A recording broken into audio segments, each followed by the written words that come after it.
Snow and ice. Are your tires up for the challenge? Tread confidently in winter's worst with a set of new tires from Tire Rack. They only sell the best, like the full line of Kumho tires. Go to TireRack.com/Colin. Tell them what you drive. Your tires will ship fast and free to you or one of over 10,000 recommended installers. Go to TireRack.com, the way tire buying should be. While interest rates are on the rise everywhere else, at Genesis Diamonds, they have got just the relief you need this holiday season. 5 years, 0 interest on anything and everything. Hey, it's Eric Hasseltine. That's right. Genesis is rolling back interest rates to 0.0%. So that $5,000 ring is yours for just $85 a month. Nothing's held back. Rings, earrings, bracelets, bands, certified natural diamonds, lab-grown diamonds, even luxury pre-owned Rolex watches. Just pick any item for that special someone and spread your payments out over 5 years without paying a dime in interest. A $10,000 designer ring comes to just $167 a month. Don't miss this incredible offer. Where else in America can you get financing for 0%? Colored gemstones, designer fashion jewelry, the year's most treasured gifts, all included in this once-a-year offer. This Christmas in Memphis, you have a great alternative so you can get more for your money. That alternative is Genesis Diamonds at Poplar and Perkins Extended on approved credit. The year might be coming to a close, but Indeed's end-to-end solution helps you attract, interview, and hire candidates all year round. Schedule and conduct virtual interviews right from your Indeed dashboard. Learn more by visiting Indeed.com/credit. We are Sports 56, WHBQ Memphis, and W253 DF Memphis, Flynn Broadcasting Stations. It's time to get up and get your day started. Morant. Oh! A jawbreaker! It's Sports 56 Mornings with Greg Gaston and Eli Savoy on Sports 56 and 98.5 FM. The first hour of Sports 56 Mornings is brought to you by East Memphis Ace Hardware at the corner of White Station and Quince. Now, here are your hosts, Greg and Eli. They get up every morning from the long clocks, morning, take the 8:15 into the city.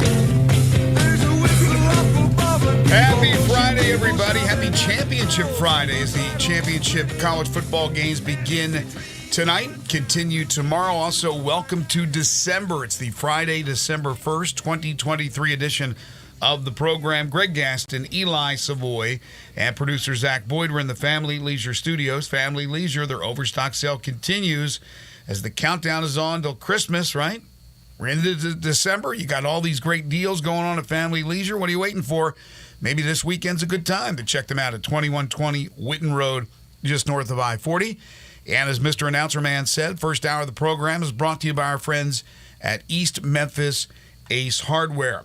If you're getting up as early as we are, get ready for a 49-degree start to your day, cloudy skies, but it's going to warm up. Now, rain is still in the forecast, although it'll start to taper off. Chance of rain at about 60% this morning. We're looking at a high today of 68 degrees. Then tonight, considerable cloudiness, occasional rain showers with a chance of rain at about 50%. Low only dipping down to 47, and then occasional rain for your Saturday with a high near 62. On the program today, John Varlas at 7:25 joins us in studio from the Daily Memphian. The Houston Mustangs in the Class 6A State Football Championship in Tennessee as they will battle tomorrow night against Oakland. We'll talk about that and other things with John. At 8:05, we are scheduled to be joined by D'Angelo Williams, who will be officially enshrined into the College Football Hall of Fame in Las Vegas on Tuesday. He's headed out to Sin City today, and we're hoping to catch up with D'Angelo at 8:05. Arguably the greatest player to ever play at the University of Memphis. At 8:25, Aaron Torres will join us. He was in Fayetteville the other day for Arkansas's win over Duke. I think he's still in Fayetteville. He'll join us to talk college basketball, including Memphis and Ole Miss in tomorrow's showdown at the Pavilion in Oxford.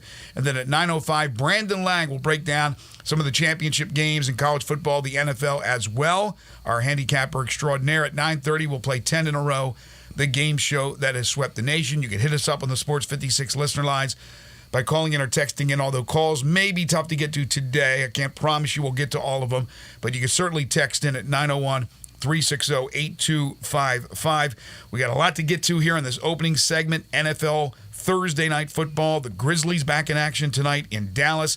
Mikey Williams news, college football coaching news, Tiger Woods news, and the USFL XFL merger. We got more details yesterday. So a busy Friday, to say the least. Good morning, man.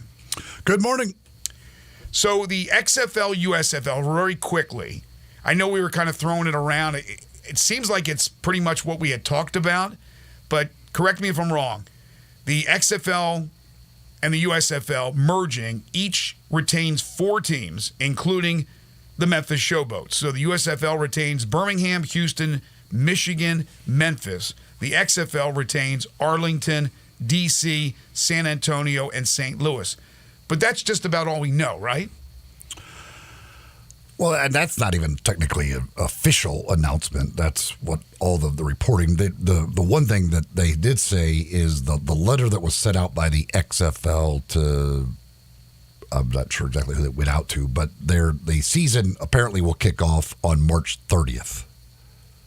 That will be the first week of this merged season. So more on the lines of the USFL schedule as opposed to the XFL. Yeah. It's USFL.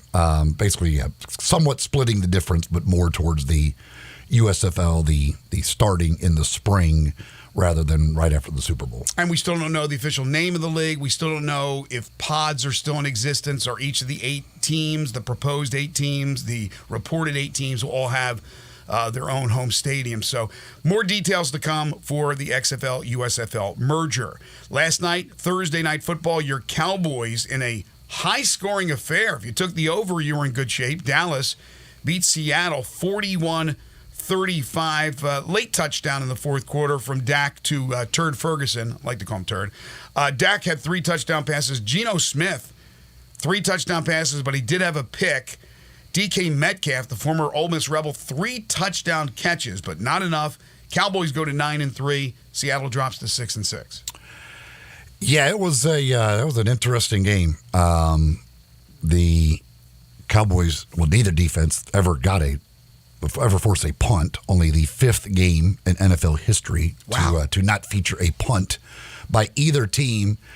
The Cowboys defense able to get some 4th down stops late in the game, but boy, that was not a good performance. And that's the Cowboys defense when they're not getting sacks. They were able to get pressure on Geno Smith, but give the Seahawks credit. And give him credit. They did their whole game plan was just get rid of the ball quickly so that they couldn't get pressure, couldn't get sacks. But they don't get sacks, they have problems from time to time. And credit the offense. Dak was excellent once again. CeeDee Lamb was excellent once again, and they had to score basically every time they got the ball, and they continued to do it and found a way to do it, and then were able to rally there in the fourth quarter. Mike McCarthy continues to do some weird stuff, though. I don't like a minute 43 left. You're up by 3. The other team's out of timeouts, and you've got 3rd down and 3 at like the 20-yard line, and they throw a pass. I'm like, if you run it, first of all, you might get the first down. It's 3rd and 3. Like, it's not like it's 3rd and 23. It's 3rd and 3.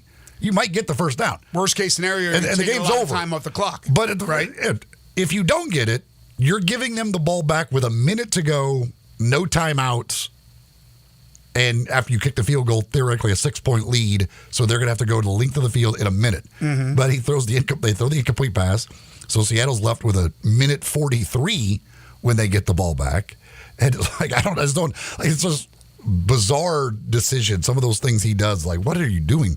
Just run the ball, take their time away. I mean, granted, your defense hadn't been stopping them, but goodness gracious. So I would at least 40 less seconds might be a good thing, especially in the first half when they marched down the field with no timeouts in a minute 30.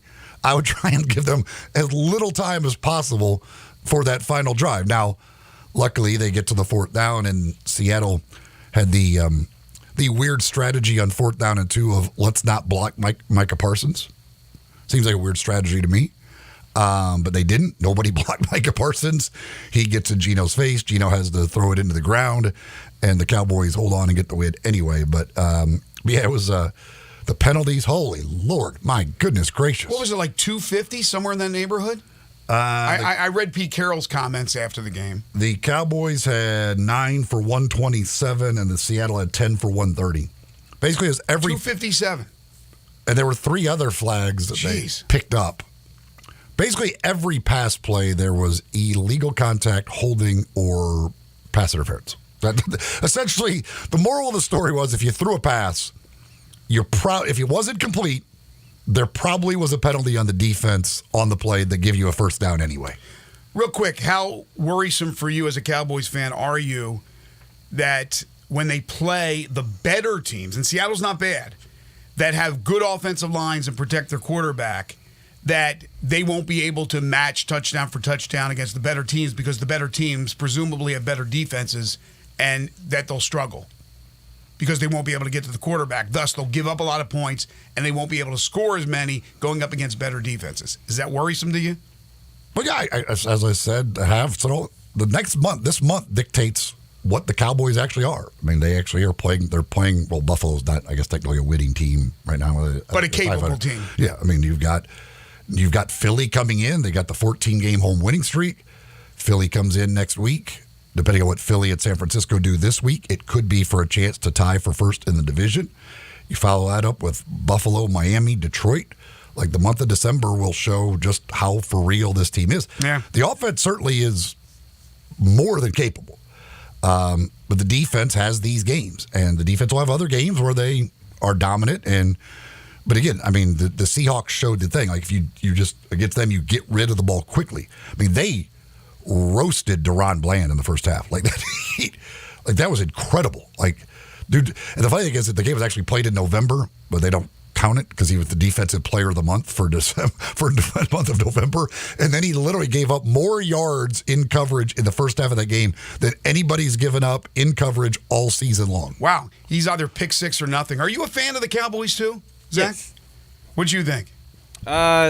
I think the defense, they got the job done. Played 3 games in 12 days, so it's not your best performance, but, a win is a win. You move on. Did they get the job done, or was it just the offense and Dak was so good? Yeah. They overcame the defense in this. Well, they did get the 3 4th down stops. Yeah. In the last 3 drives. The last 3 drives of the game for Seattle were 4th down stops by the defense. True. I will give them that. But, again, I mean, they couldn't guard DK Metcalf like they were. Yeah, both teams. The penalties was like the refs. I mean, goodness gracious. No, like that's because a lot of them were both ways. Were just like it's barely contact, man. Let it go. Let some guys play. Like if you're a defensive back in that game, you had to be thinking like, I don't know what I can possibly do because if I breathe on the guy, they're basically calling pass interference or illegal contact. Yeah, nobody wants to see that. College football news from yesterday from the University of Memphis, and there'll be news trickling in every day. The official portal opens up on Monday, or officially the portal opens up on Monday. But news yesterday via social media, Malik Feaster, he of the pick 6 this season for the University of Memphis, announces he's done with his collegiate career and is opting for the NFL draft. I don't know if Malik Feaster is NFL draft worthy. I mean, the kid certainly showed some signs at times really, really good, at other times not so good. I was a little surprised by that, but I don't grade out the players. I'm not sure where he's graded out. I want to wish him nothing but the best. But that's another Tiger who has made a decision. But again, this news will be coming in hot and heavy from around the country. Indiana, according to reports, will name Curt Cignetti as their new head coach. He was the James Madison coach, 11-1 this season, 52-9 in 6 seasons. So all those names on that big, extensive Indiana list included some big names. Of course, Ryan Silverfield's name was on it. Justin Fuente, guest of our show yesterday, his name was on it. It is Curt Cignetti, according to reports.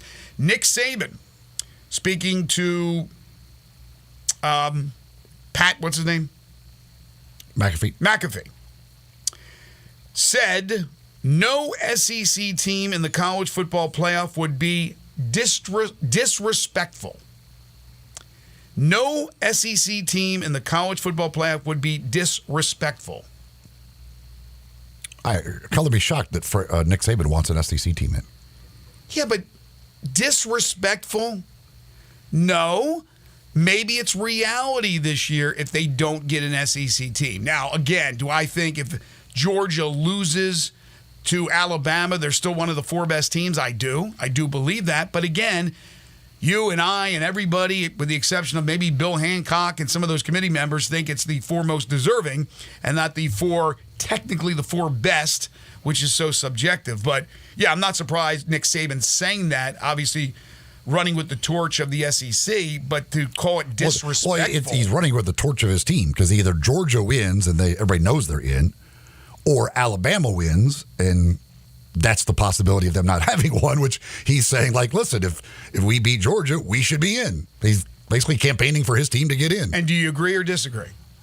Let me see how the games go. Okay. Can I get this off my chest, please? I did on Twitter yesterday, or X. Once again, there is a disagreement, a contract squabble, if you will, between a local affiliate. It's not just locally, it's all the affiliates, I guess all the O&Os around the country for a particular network, and DirecTV. This time, it's ABC. Just in time, and this is obviously planned perfectly, just in time for the conference championship games, where 4 of those championship games will be played on ABC. Meaning, yours truly and others who have DirecTV will not be able to get the games. Now, I can go to a bar, I can go to a friend's house, I understand all that. Plus, I got people continuing to send me messages about antennas, about Fire Sticks, about this, about that. Here's the issue, man. I'm an unfrozen caveman lawyer. I pay DirecTV bundled up with all my AT&T stuff and all that. It's just too complicated. I'm tired of dealing with people in Asia on the phone, trying to understand what they're saying to me, trying to get the bill straightened. It's just too much for me. You know, maybe it's good for a 25-year-old. It's not for me. I'm tired of that stuff. I had to deal with it yesterday with FedEx. I mean, a simple problem that could have been fixed right here by some person I was dealing with. I ended up having to go through Malaysia or wherever it was. So this stuff drives me crazy. But I cannot believe, or maybe I should believe it, because earlier it was what, CBS and DirecTV that we didn't get for a long time? I don't think they're going to get this problem solved today. So here we go. Again, yeah, I can get the Fire Stick and I can pay more money. I already pay, I don't know how much money on my cable bill. I can get the antenna. I can do all that stuff like that. Come on, man. I got DirecTV. I expect to be able to watch these games. I'm pissed. ESPN Plus? I did have ESPN Plus. I'm not sure if I renewed the subscription to it or not. But again, everything's a subscription. Everything's extra pay. You know, I get the Netflix and the Hulu and the Disney and the Apple and the this and the that. I'm just, come on, make it easy, man. And nothing's easy. So we'll see. Pac-12 championship game tonight. Oregon, Washington. I want to sit at home and enjoy that game. I don't want to have to go out. So I don't know what I'm going to do. I know, woe is me, right? But that's the situation. Yesterday, Mikey Williams news. Mikey Williams pleaded guilty to 1 count of making criminal threats. So all those felony charges against him were combined into 1 felony count of making a criminal threat.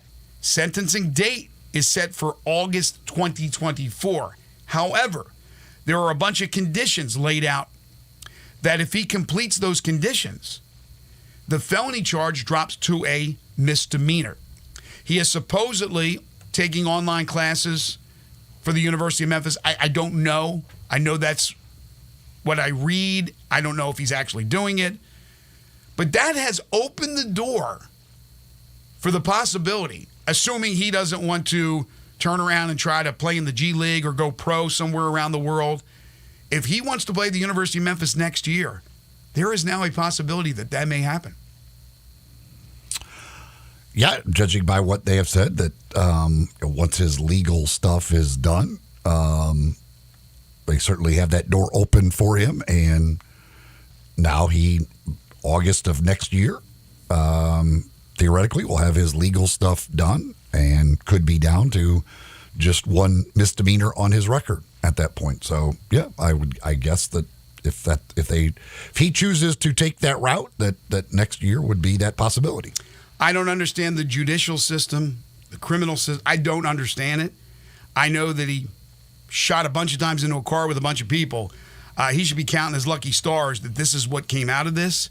And again, if he does everything he's supposed to do, misdemeanor, could be a member of the University of Memphis. A couple of other notes before we take our first time out. College basketball last night, Florida Atlantic, a winner over Liberty, 83-58. They seem to have weathered the storm, haven't they? After that loss to Bryant. Yeah, they're on track. I still think they're nowhere near a top 10 team, but we'll see. They play the I forget. I saw their schedule, but they will have some stiff competition coming up. And then, of course, in the American play, it's Memphis, Florida Atlantic, and the Seven Dwarfs. Actually, a lot more than that. You have the Tigers and Ole Miss tomorrow at 1 o'clock. We will talk more about that game with our guest, Aaron Torres, at 8:25. We'll get his thoughts on that one. And then, of course, tonight it's the Grizzlies at 4-13, looking to string back-to-back wins together. They'll be playing tonight against the Dallas Mavericks on the road. The Mavs are 11-6, do have a win over the Grizzlies earlier this season. That is a 6:30 start. Dallas won 125-110 at FedEx Forum on October 30th. After this game tonight, quick turnaround, trip to Phoenix for a game tomorrow with the Phoenix Suns. Pinnacle Roofing and Restoration for all your roofing and home repair needs. Call Brandon McCullough at 901-438-5084 or go online to newroofmemphis.com. They offer financing with different plans and options to choose from, including a 6, 12, or 18-month, same as cash option. They'll work with your insurance company or out of pocket, whatever it takes to get that new roof or that roof fixed. They do residential and commercial roofing, so business owners and property managers, listen up, along with homeowners. If you have a leak or any other roofing problem, call Brandon today. They'll come out and do a free roof inspection. They are licensed, bonded, and insured, a member of the Better Business Bureau. You get a 5-year labor warranty on the purchase of a new roof, and all their work is satisfaction guaranteed. Again, this is a locally owned and operated company. They do work around the home like carpentry work, exterior painting. They can replace gutters, install shingles, put up fencing and siding, rotten wood repair. Whatever you can't do yourself, call Pinnacle Roofing and Restoration. Brandon McCullough is the owner of this company. They have been with us for a number of years now. So again, if you're in that situation with a problem with your roof, don't wait until it becomes a major, major headache for you. Call Brandon at 901-438-5084 or go online to newroofmemphis.com. You're tuned in to Sports 56 Mornings with Greg and Eli on Real Sports Talk, Sports 56 at 98.5 FM.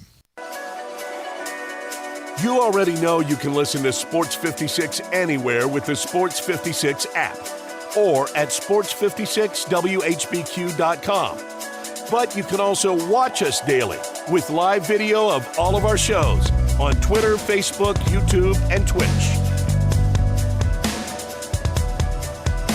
Guns, guns, and more guns. Over 700 firearms in stock. Home defense guns, old guns, new guns, used guns, big guns, little guns. Every gun you can think of, Classic Arms has them. All brands like Glock, Sig, Colt, Ruger, Smith & Wesson, Browning, Beretta, Benelli, Remington, Winchester, and more. Guaranteed lowest prices in town. Only gun importer in the Mid-South. Free gun inspections and appraisals and free bore sighting for the upcoming deer season. Shop online at ClassicArmsOfMemphis.com or visit Classic Arms at 1740 Germantown Parkway behind Corky's Barbecue in Cordova.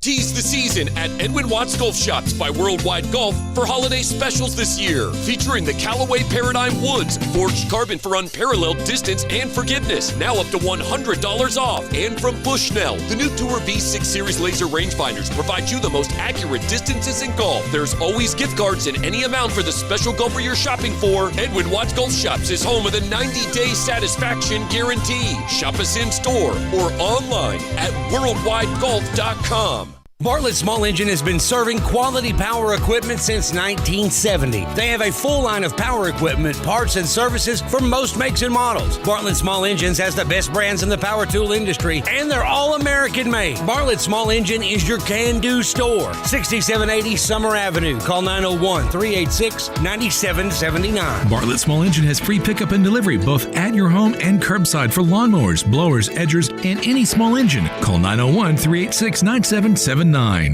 You or someone you know or care about has dealt with a difficult divorce. When facing divorce, you need the attorneys at Rice Law. Nick and Larry Rice lead the firm with 3 generations and 7 decades of experience. Located in Memphis, serving the entire state of Tennessee and North Mississippi. Rice Law is who you need to call. Simple or difficult divorce, they know how to handle it. Call Rice Law at 901-526-6701, or for more information, visit them at aboutdivorce.com. That's aboutdivorce.com. Looking for your next car? Give Car Corner a try. Car Corner, located at 2653 Mount Moriah. They specialize in cars under $15,000. Bad credit? No problem at Car Corner. CarCornerMemphis.com. That's CarCornerMemphis.com. They even have cash cars under $7,000. That's Car Corner at 2653 Mount Moriah. CarCornerMemphis.com. Look for the building with the teal green roof. Merry Christmas from Choate's Air Conditioning, Heating, and Plumbing. We're here to make your holiday season extra cozy and cheerful. For the first 50 customers who purchase a new Carrier system or tankless water heater, we have a special gift for you. Choose from a free 75-inch smart TV, a PlayStation 5, an Xbox X, a Nintendo Switch, or a $500 gift card on us. It's our way of spreading holiday joy. But hurry, this festive offer will only last through December 24th.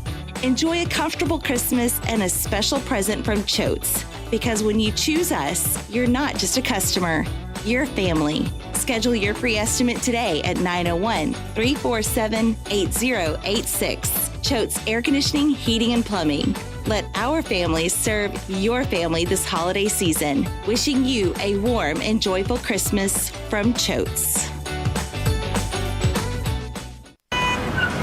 Sports 56 traffic. Good morning. Accident involving some injuries getting some attention. It's going to be at Mill Branch at Holmes, right there at the intersection. The light was on the blink a few minutes ago at Poplar and Germantown. That was causing some delays over there as well. A car slipped off the roadway a few minutes ago, westbound 240 there at Lamar. Again, it's dangerous out here in certain spots. Give yourself plenty of extra time. This morning you're going to need it. Weimer's Jewelry, located 7525 Highway 64. Shop local this holiday season at Weimer's Jewelry. I'm Commander Chuck with your on-time traffic. Now back to Sports 56 Mornings on Sports 56 and 98.5 FM. This hour is brought to you by East Memphis Ace Hardware at the corner of White Station and Quince. Here once again, Greg Gaston and Eli Savoy. Welcome back, everyone. 7:25 is the time. Championship weekend, high school football in the state of Tennessee. I think it started last night, if I'm not mistaken. But in Class 6A, it's tomorrow night. It's a big one. It's Houston going for all the marbles against Oakland. We'll talk about that and other things with John Varlas. It's time for Greg and Eli's weekly visit with John Varlas of the Daily Memphian. Check out John's prep sports coverage and more at dailymemphian.com. Now, here's John Varlas with Greg and Eli. He is the award-winning prep reporter for the Daily Memphian, but so much more. He's John Varlas. You can follow him on Twitter at John Varlas. Catch him every single Friday talking with us, most of the time in studio like he is today. Although I assume you have the Varlas Learjet all juiced up and ready to go and take that quick flight over to Chattanooga, right? Yeah, how's everything? Good morning, everybody. It's happy Blue Cross Bowl Friday. I'm Blue excited. Cross Bowl. Happy December. Like it. Good to see. Happy December. Get those sponsors in there. I like that. They pay a lot for that, I assume. I don't know. Well, they don't. Well, that's what they call it, and they don't pay me a penny, but that's what they call it. So yeah, happy Blue Cross Bowl Friday, everybody. Yeah, looking forward to it. Really looking forward to getting up there. It's been too long. It's been 2020 last time a Memphis team played for a state football championship, and that was still when the games were still in Cookeville. So MUS played that year. So nobody since 2020.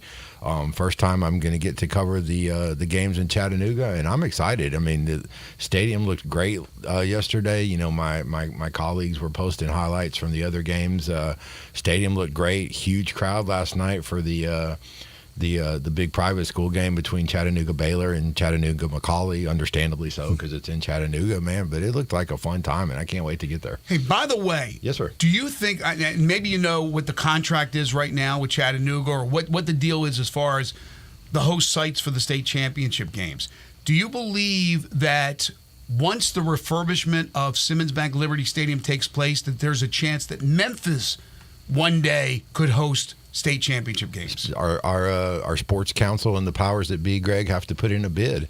That's what it comes down to. Those things come up for bids. Any city can bid. Any city can put together a package to the TSSAA and say, hey, guys, here's what we propose. Here's what we can do. Here's what we can provide for the teams and the payouts and money and all that kind of stuff. And, put it up for a bid and see what happens. And that's the answer I give to everybody. And it's as simple as that. I think when the contract was came up this last time, the games were in Cookeville, and I believe, please somebody text in and correct me if I'm wrong, but I believe that Cookeville and Chattanooga were the only two cities that bid, and the Chattanooga bid was best, and that's where the games are. So, that's my answer to that, Greg. Put in the bid. Make it happen. But use some of your considerable weight with the movers and shakers in our community, and let's get behind that bid. By the way, I can't understand. McCauley must be awesome to beat Baylor twice this year. I don't know how they do. I don't know. I can't believe Baylor didn't win AAA.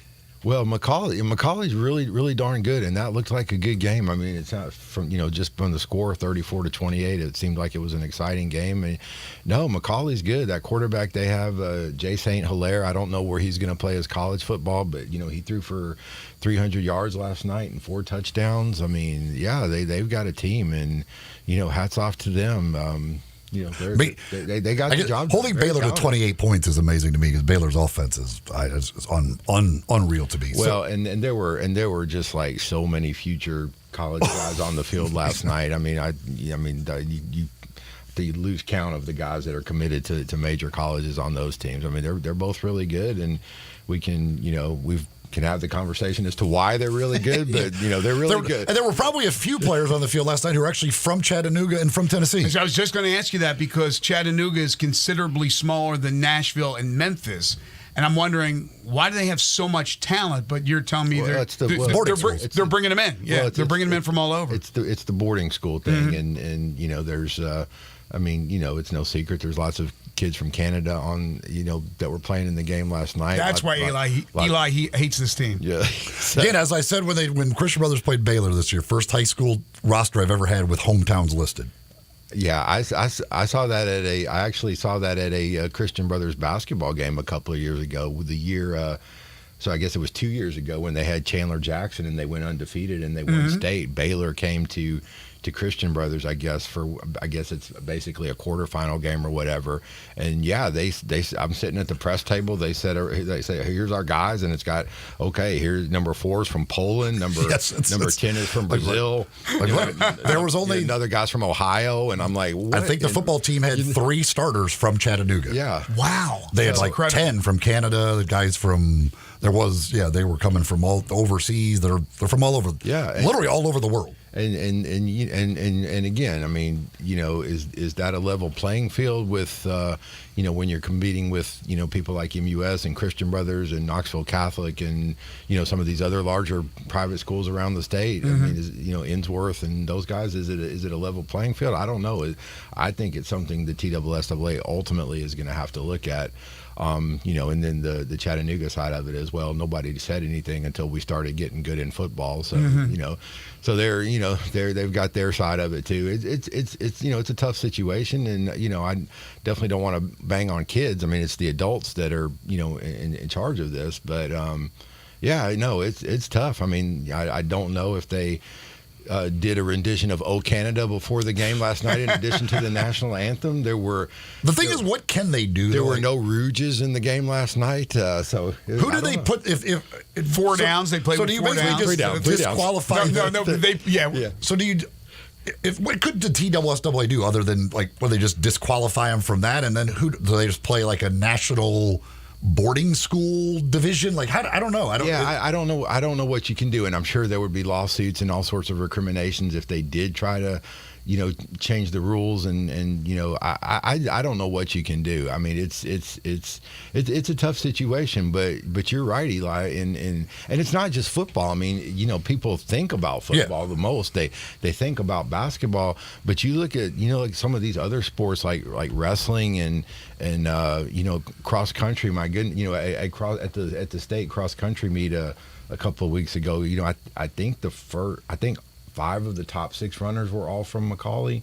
and they all ran these incredible times via Kenya. Yeah, well, no, they weren't Kenyans, but they were they were all from Macaulay, and it's just it's not. I don't know if it's. It's not necessarily a level playing field. It's tough. It's a tough situation. They're not doing anything technically illegal. No, they're illegal. That's what I want to stress that they're not. What they're doing is completely by the rules. They're playing totally by. Everybody the rules. just wants the rules changed, but it's like weird to me. Like, what if they're not allowed to play here? Like, who do they play then? Like, what do they? Well, let me ask you. I mean, they're honestly at this point in their development, they're kind of closer to an IMG academy. I was just going to bring that up. I was just going to bring that up. They're closer to an IMG academy than they are to an MUS at this point. Can an IMG, a Montverde, was it Oak Hill? Yeah, Oak Hill. Do they also play for their state championship? There you go. The Montverde is not a member of the Florida Association. No. They can't win. And nor is IMG and all that. So that's how it should be treated. Yeah, they should not be allowed to be. They can play, quote unquote, normal schools from Florida, but they're not in the state association. That's what should be. That should be the case with those Chattanooga teams that you're talking about. But you would open the door for, like I said, lawsuits. That would probably drag on into infinity if they tried to kick them out. Have these other schools like an IMG had a lawsuit, Montverde and all those? But those are separate. They never were part of their state associations. IMG was never part of the Florida Association. They were just formed at some point. So all those independently. So all those schools like Oak Hill was never part of Virginia's. No. Okay, no. All right. The thing too, it's like if you kick them out of Division II AAA. The division already doesn't have very many teams. There's that too. Everybody already makes the postseason in that division.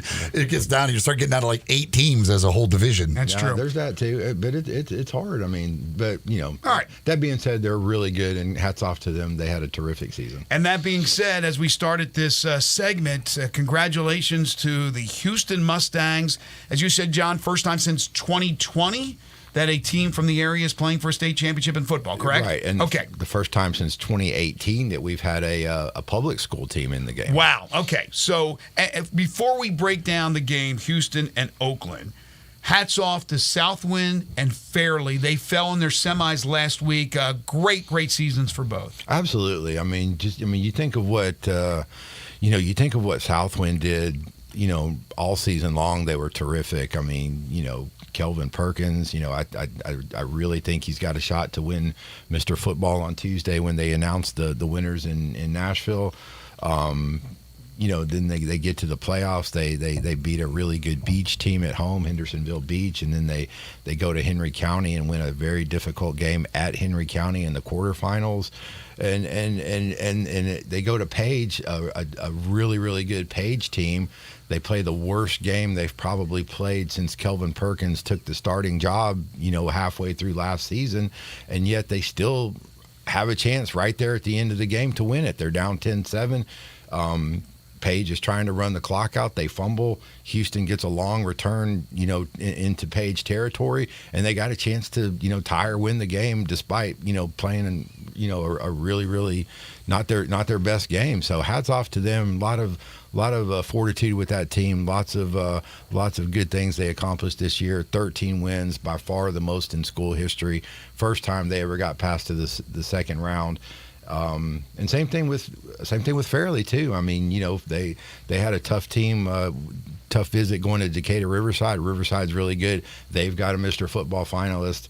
But again, first time Fairleigh's been to the semifinals, and just a tremendous season for Fairleigh. Both of those teams will have some quality guys returning next season, and it wouldn't be a surprise to see either one of them, competing for another state tournament or another state championship trip again next year. Especially, Southwind, when they have arguably the best quarterback in the state. I mean, kid's just incredible. I mean, you look at his final totals this year, and it's going to be Jaden Daniels-like. I know, no, you won't like hearing that, Mr. Greg Gaster. No, don't go there. Don't go there. No, he's got. I mean, he's definitely the high school version. Running, passing. The kid can do it all. He's incredible. His team had a much better record than LSU.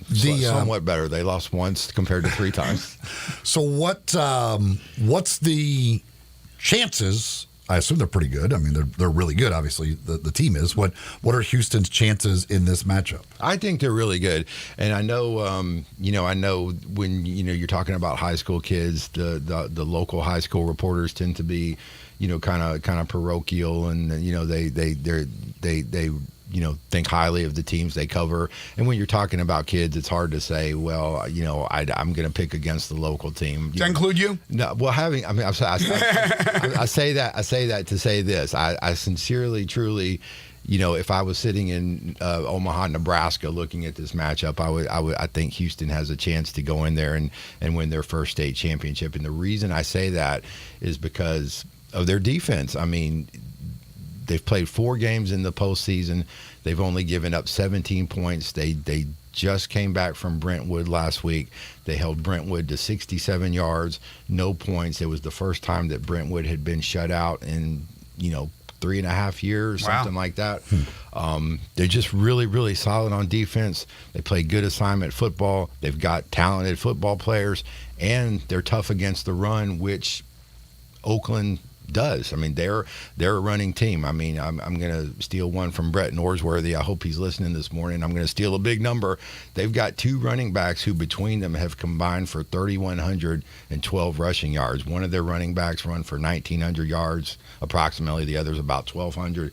Those 2 guys have combined for 55 touchdowns, and this is all on the ground. So, I mean, it tells you what they're going to do. They're going to line it up and try to shove it down Houston's throat. But I think Houston is equipped to compete with that. They got big bodies up front. Their linebacker core is really, really good. And, when Oakland throws the ball, they've got some really talented guys in the secondary, some good athletes. So, yes, I think that defense is going to give them a chance to hang in this game. I really do. Did you say 55 touchdowns combined between 2 guys? Yeah. Dwayne Morris is a Mr. Football finalist. He's got about 32, and then the other kid, Ashton Jones, has about 20, whatever the difference is. And they're really good. But they're. Do you know what they average points per game? The team? Yeah, they average a lot of points per game. I don't know I didn't look at it specifically, but they're a high-scoring team, and their coach Kevin Creasy, talking to Coach Thomas, James Thomas, Houston's coach. Coach Thomas said he was basically an offensive genius. He's got his philosophy. They do it well, but it's all going to be run based. I mean, you're not going to see Oakland come out there, gunslinging it around the field. They're going to try to just line up and run it. And, it's very simple. Houston's going to have to either be able to stop that or they're not. And I think they can. I really, really do. In 2018, I'm still trying to digest 3,100 yards and 55 touchdowns between 2 guys. Like, that's like, if anybody else does anything on the team, they have to be averaging 70 points a game. But Oakland's always good, though, right? Oakland's always good. They've won the last 3 state championships. Okay. Oh, have they really? Yeah. Yeah. No, they're one of Tennessee's perennial powerhouses. They've won the last 3 state championships, and that's another thing too with Houston. They beat Germantown in the quarterfinals. Germantown was undefeated. Then they go to Brentwood last week and win against undefeated Brentwood in the semifinals. So they've beaten 2 undefeated teams, 2 really, really good teams. They're playing their best football right now. I think they are. I think they are. And they're it's a little bit disparaging to say they're kind of playing with house money because they've earned their right to be here. Right. They're going to play free and confidently and with nothing to lose. This is their first time there. And like Coach Thomas said, they don't have to win.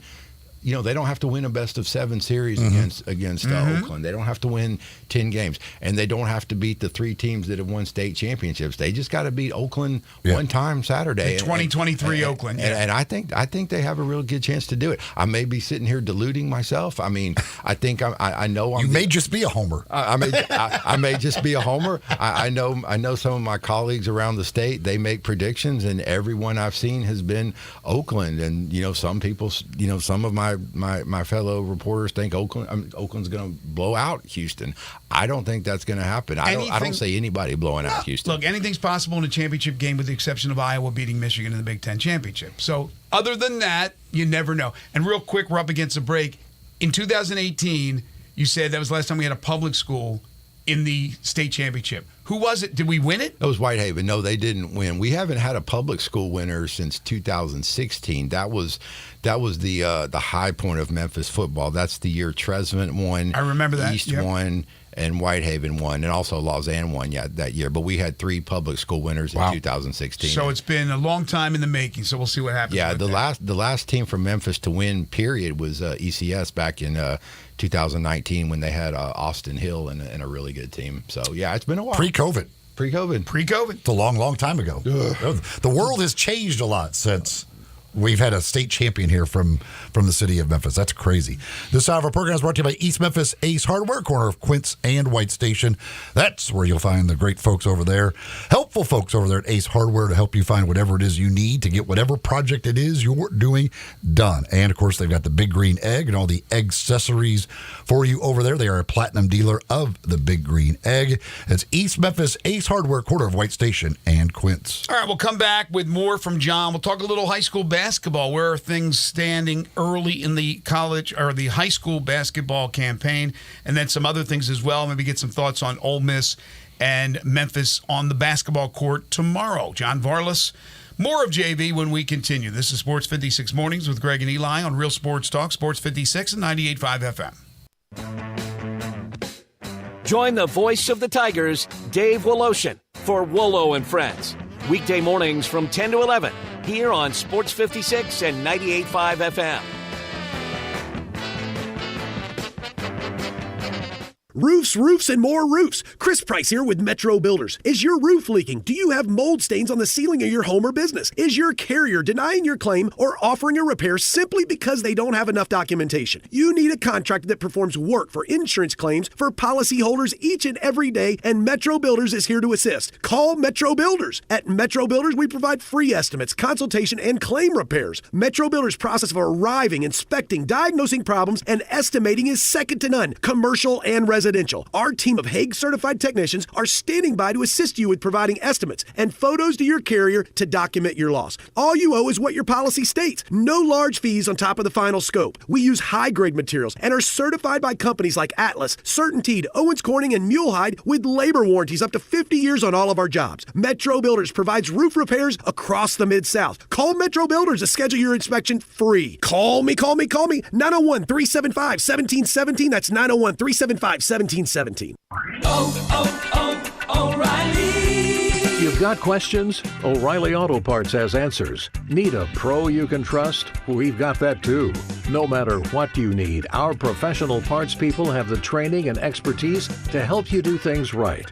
Deep automotive knowledge. Just one part that makes O'Reilly stand apart. The professional parts people. O'Reilly Auto Parts. What happens to former real estate agents when they want to sell their homes?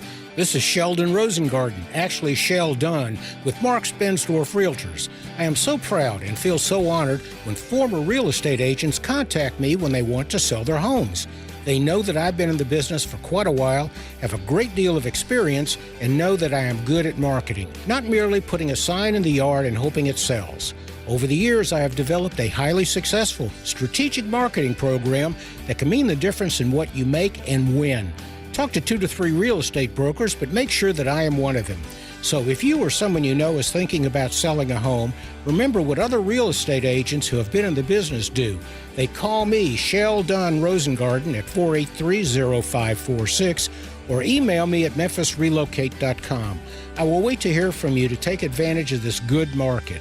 That's 483-0546 or memphisrelocate.com. Thank you. Yo, Mark, long time no see. You still down at Dyer's? Man, I'm not down at Dyer's. I'm out at Collierville Historic Town Square. When'd you move out there? We've been out there for about 13 years. We've got the shops, the park. We got the train the kids like to play on. You still cooking those burgers the old-fashioned way? Man, we're still flattening out those hamburger balls on a slab of marble and skillet frying them the old-fashioned way like they've been doing for 100 years. Dude, you still have those onion rings. Man, they're fantastic. Hand-breaded, served up just right. I loved those milkshakes. Please tell me you're still doing those. Man, we are hand dipping those shakes, putting them in the old glass in the shake tin, served the old-fashioned way. You got any new items out there I need to know about? We're just doing a lot of gourmet sandwiches. We've got farm-raised catfish straight out of the Delta. We've got some hot tamales from Pasquale's Tamales out of Helena, Arkansas. Man, are they served in the husk? What those guys like to say, they're so good, you'll suck the shuck.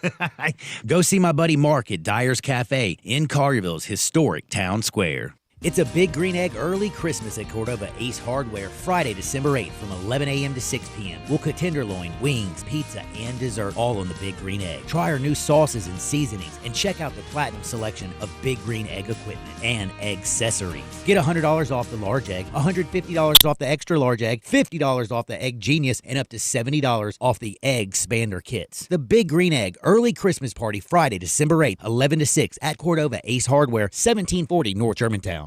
Make the season extraordinary when you shop the spectacular holiday collection at Sissy's Log Cabin. From engagement rings to designer jewelry, you'll save on gifts everyone will love, all while enjoying the Sissy's promise of unmatched service and experience at any of our 6 locations or online at sissyslogcabin.com. Embrace the magic of the season only at Sissy's Log Cabin, official jeweler of the Memphis Grizzlies and the Memphis Tigers, because life's too short for ordinary jewelry.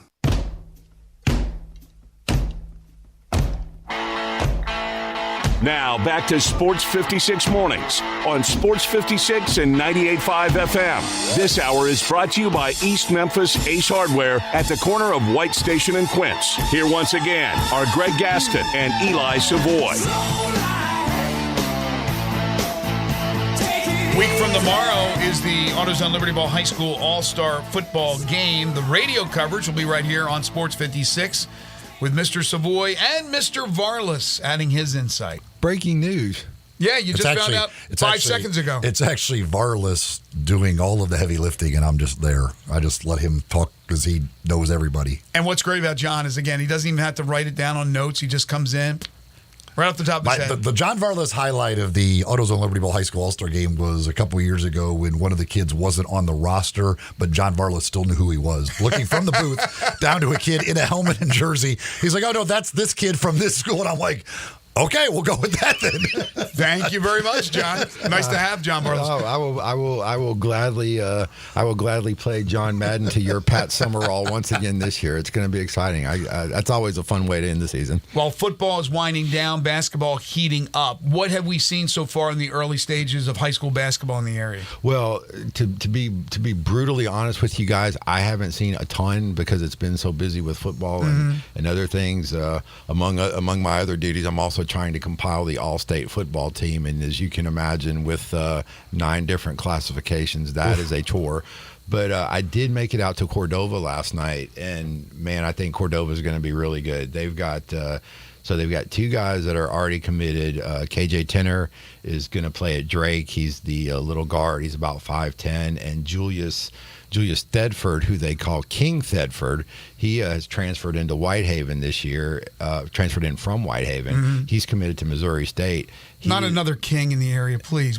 King Thedford. We have too many Kings in Memphis. No, Julius is the King. He's the King, okay. Trust me on this. This guy is really good. I don't know if you guys remember Martavius Newby that played at Ole Miss. Yep. Mm-hmm. So Thedford really reminds me of him. He's got the muscular body. He's really aggressive on the court. He's got that kind of, dog mindset where if he gets the ball and takes it to the hole, nobody's stopping him. He's really good. And what's interesting about that team is Tenner was, for the past 2 years, Tenner has been one of our leading scorers. He's averaged, 28, 29, 30 points a game. But now he is, with the addition of Thedford, who was Whitehaven's leading scorer last year, he's kind of, the scoring is going to be less for Tenner this year, but it's going to give him a chance to showcase a lot of his other abilities, assisting, running the team and that kind of thing, which he's going to do at college. And those 2 guys already in just 7 games, you can see it on the court. They've really put together a nice relationship on the court. There were, several times last night when Tenner would be out on the perimeter and he would find Thedford down low for an easy bucket or vice versa. Thedford, Tenner would cut and Thedford would hit him.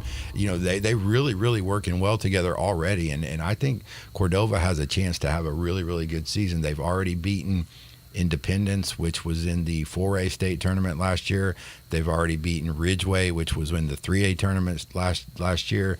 They beat a team from Alabama, which was undefeated heading into the game. That was a really good team. Mm-hmm. They beat a really good Fayette Ware team last night. So I'm excited to see this Cordova team. I really am. Who was the player you tweeted something about got 50 last night? That's Jordan Allen from Hillcrest. So he was a Mr. Mr. Basketball semifinalist a finalist last year. He was in Murfreesboro. Yeah, so he was a finalist last year. Yeah, he got 50 points last night against Kirby. 50 points and 8 assists. So he combined for at least 66 of their 86 points. And I mean, he's just off to an incredible start. He had 38 points in his first game. He had 40 points in his second game. He had only 26 points in his third game, and then he got 50 last night.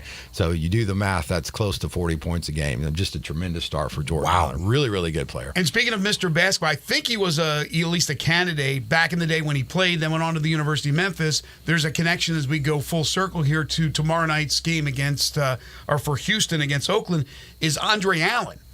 His son plays for Houston. Is that what the deal is? Yeah. Andre Allen for Houston. He'll be number 7 in your program tomorrow. Number 1 in your hearts. He had a huge interception in the Brentwood game last week. He actually scored the first touchdown on a nice little underneath pass that he turned into about a 30-yard touchdown. And then in the third quarter, he had a key interception that set up the Houston's third touchdown that essentially put the game out of reach. Really good football player. Is he a senior? No, he's a junior. Good kid too. I interviewed him a couple of days ago for the preview that we have posted right now on dailymemphian.com. Really good kid, really smart. Knows his football, and Am I right about his pop? Wasn't he like Mr. Basketball or Mr. Basketball nominee or something? Well, Andre Allen he's a hell of a football player too. I think when Andre Allen was in the 9th grade, I think he was like the top 9th grade basketball player in the entire country. Now, subsequently, his career didn't follow that trajectory, and I think a lot of it has to do with the fact that he didn't grow very much more. Right. But he was he's still a good player. Everybody knows that. Awesome basketball player, had a good career at Memphis, and there are quite a few Memphis connections at Houston. So you got Andre Allen, Sean Jones, the wide receiver at Houston. His dad, Maurice Jones, played football at Memphis. Chandler Day, obviously the quarterback. His dad is Collins Day, who's in the Memphis Hall of Fame as a baseball player. Right. And then Garrett Hagan, one of Houston's defensive linemen. His uncle is Mike Butler, who still holds numerous Memphis scoring records. And his dad also played football at Houston, Bill Hagan. So lots of connections out there. Wow. Before we run out of time here, it's bone picking season. It always is when you are here, and you've got a bone to pick, maybe multiple bones? I've got multiple bones. I mean, Greg has made it clear he doesn't want to talk about the Heisman Trophy anymore, so we won't go with that. But, yeah, I definitely have a bone to pick about adding Drexel into the Big Five. That's not the Big Five. We all know what the Big Five is. That's Temple, that's LaSalle, Penn, St. Joe's, and Villanova. And the games must be at the Palestra. That's how the Big Five works. You don't slide Drexel in there just because they're in Philadelphia. So I'm glad you know a lot about the Big Five for being from down here. Greatest player ever in the history of the Big Five. Go, Greg Gaston. Walt Montford. Who?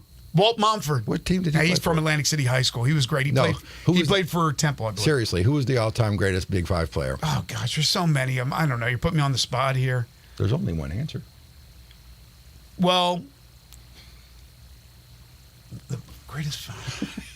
Who is it? Lionel Simmons. I was going to say Lionel Simmons, but I thought LaSalle. Lionel Simmons. A guy could play ball. Who Dalton Connect tied his record the other night for most ever points by a visiting player. Did Tom Gola, though, come from LaSalle? Yeah, Tom Gola played for Hall LaSalle, of Famer. But Lionel Simmons, you broke all of Tom Gola's scoring the L Train, baby. He was Lionel fantastic. Simmons, Mark Macon, Doug West. On and on. All those Villanova players, all those players. All right. So that's one of my bones. I got a bone to pick with you, Mr. Eli Savoy, for never inviting me to your palatial patio where you apparently have 2 televisions and a fire pit. You don't care about televisions. You don't have a TV in your house, which blows my mind. And a big green egg, and you know how much I love Lakeland, and I've yet to be invited, so bone is picked with you. Is John the only person in the world that doesn't have a television in his house? I believe so. I think Zach's the only one that hasn't grinded my gears at some point this week. So he wants to, though. That you told that before we went out that literally blows my mind. I don't know what I would do without a TV. Memphis or Ole Miss tomorrow?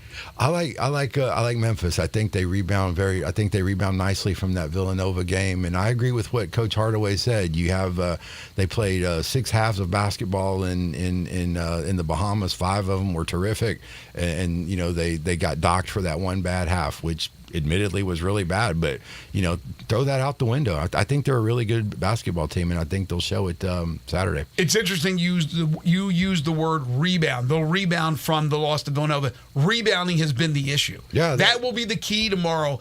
Not only getting rebounds and some offensive rebounds, but not allowing Ole Miss to clean up the boards and getting second chance opportunities. Yeah, that's the key word right there. And they've got the 7'5" kid, Jamarian Sharp, and Musa Cisse, former Lausanne Mr. Basketball winner at Lausanne, is now eligible. So yeah, we'll see how it goes. And of course Matthew Morrell from Whitehaven playing on that Ole Miss team. It's going to be kind of a family reunion, but it should be a fun game. I wish I could watch it, but I know I will be otherwise occupied on Saturday. All right, go Tigers, and hopefully they'll get it done. The Varlas Learjet is fueled and ready to go, so jump on in there and head to Chattanooga. Safe travels. I'm actually borrowing my wife's smart car, so in case I get lost, the car will get me there. You are sort of a dummy when it comes to that. So God. I'm with you, my friend. No, the stories I can tell. Well, we'll do that maybe next Friday. You got it. Sounds good. Safe travels. Good luck to Houston High School. That's John Varlas. I'll have you covered at the Daily Memphian. And make sure to follow him on Twitter. He'll keep you updated at John Varlas. When we come back, we open up hour number 2, scheduled to be joined by the great D'Angelo Williams. This is Sports 56 Mornings with Greg and Eli on Real Sports Talk, Sports 56 and 98.5 FM.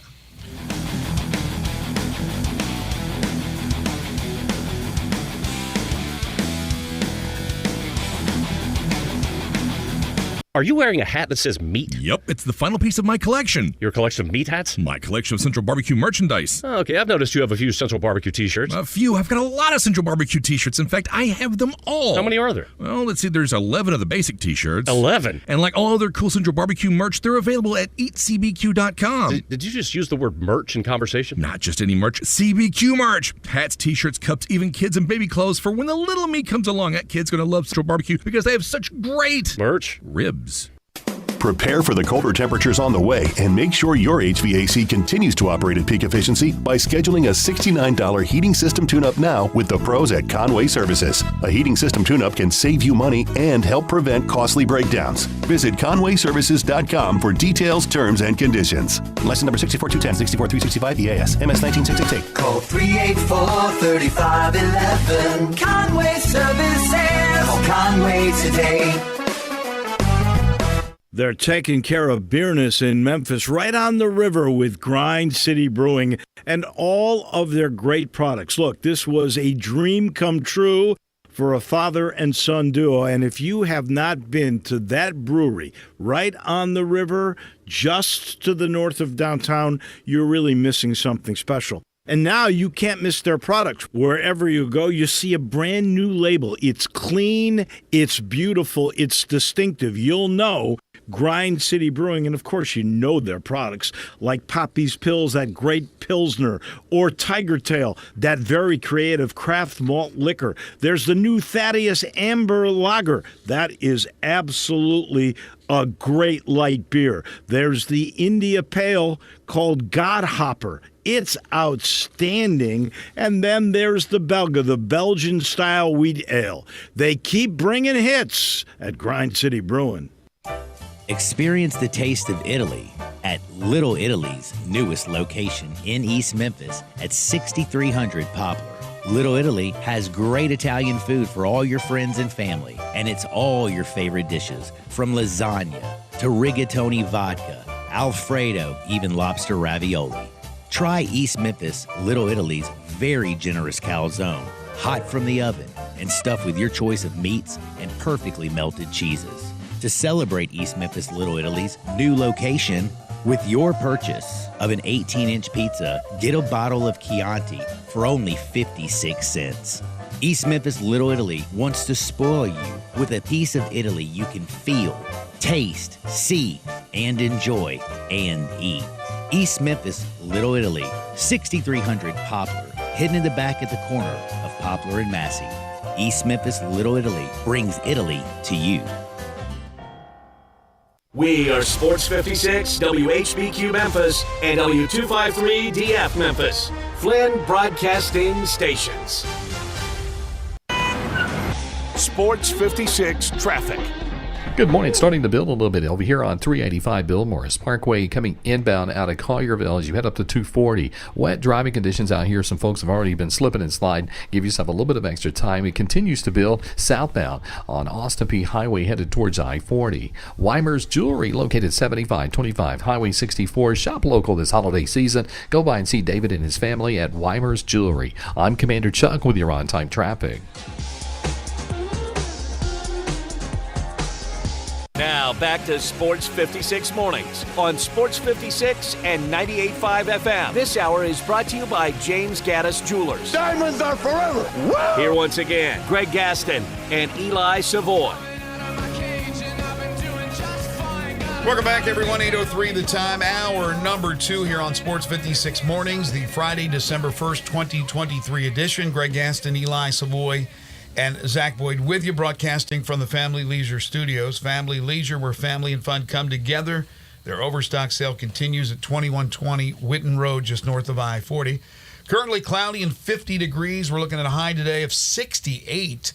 But rain still in the forecast. Chance of rain this afternoon at about 60%. And then occasional rain showers tonight with a low dipping to 47. Chance of rain tonight is 50%. And that will continue, linger, if you will, into Saturday with occasional rain showers, although the chance is still at 50%. High tomorrow is 62 degrees. Second hour of the program is brought to you by our friends at James Gaddis Jewelers. They are your family's jeweler.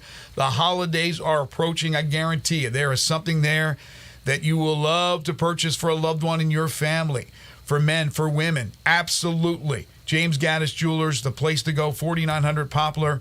The web is gaddisjewelers.com. Each Monday and Friday, they bring you the Memphis Sports Fact. Did you know former Memphis Tigers head football coach Mike Norvell was named the ACC Coach of the Year yesterday while leading his Seminoles to a 12-0 record and into the ACC championship game, which they will take on the Louisville Cardinals. Norvell, 30-16 at Florida State, after compiling a 38-15 record at the University of Memphis. Again, James Gaddis Jewelers, they are your bridal, engagement, and anniversary jeweler headquarters. Check them out at 4900 Poplar Avenue between Mendenhall and St. Nick, on the web at gaddisjewelers.com. You have Conference USA and their championship game. That'll kick things off tonight, 6 o'clock. New Mexico State. What a story. Under Jerry Kill, 10-3. Liberty, number 24 in the nation. They are 12-0. And then that will be followed by Oregon and Washington before a huge slate of championship games on Saturday. We are now very pleased to be joined by a good friend of ours, a friend of the show, a legend for University of Memphis football, arguably the greatest player to ever put on the blue and gray.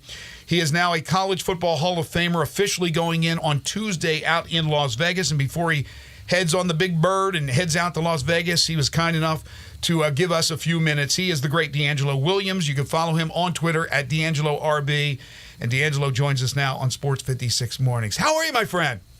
I'm doing pretty good, Greg. That is not me. Everything you just said about me, man, is wild listening to that, because I mean, this is how I compare things, and a lot of people give me a hard time for it because they say that I'm kind of downplaying my role in the University of Memphis history, but I'm not. I like to think I played a part in it, but I wasn't that integral in doing it because, like, since I've played, we've gone to like bigger bowl games, we've had better records.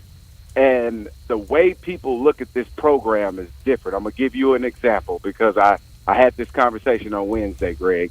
When I was going to school at the University of Memphis, like, there was no bar. There was no bar at all. Mm-hmm. Like, it was just, you get out there, you play. There was maybe 15, 20,000 fans in the stands. I'm going to tell you what the difference is.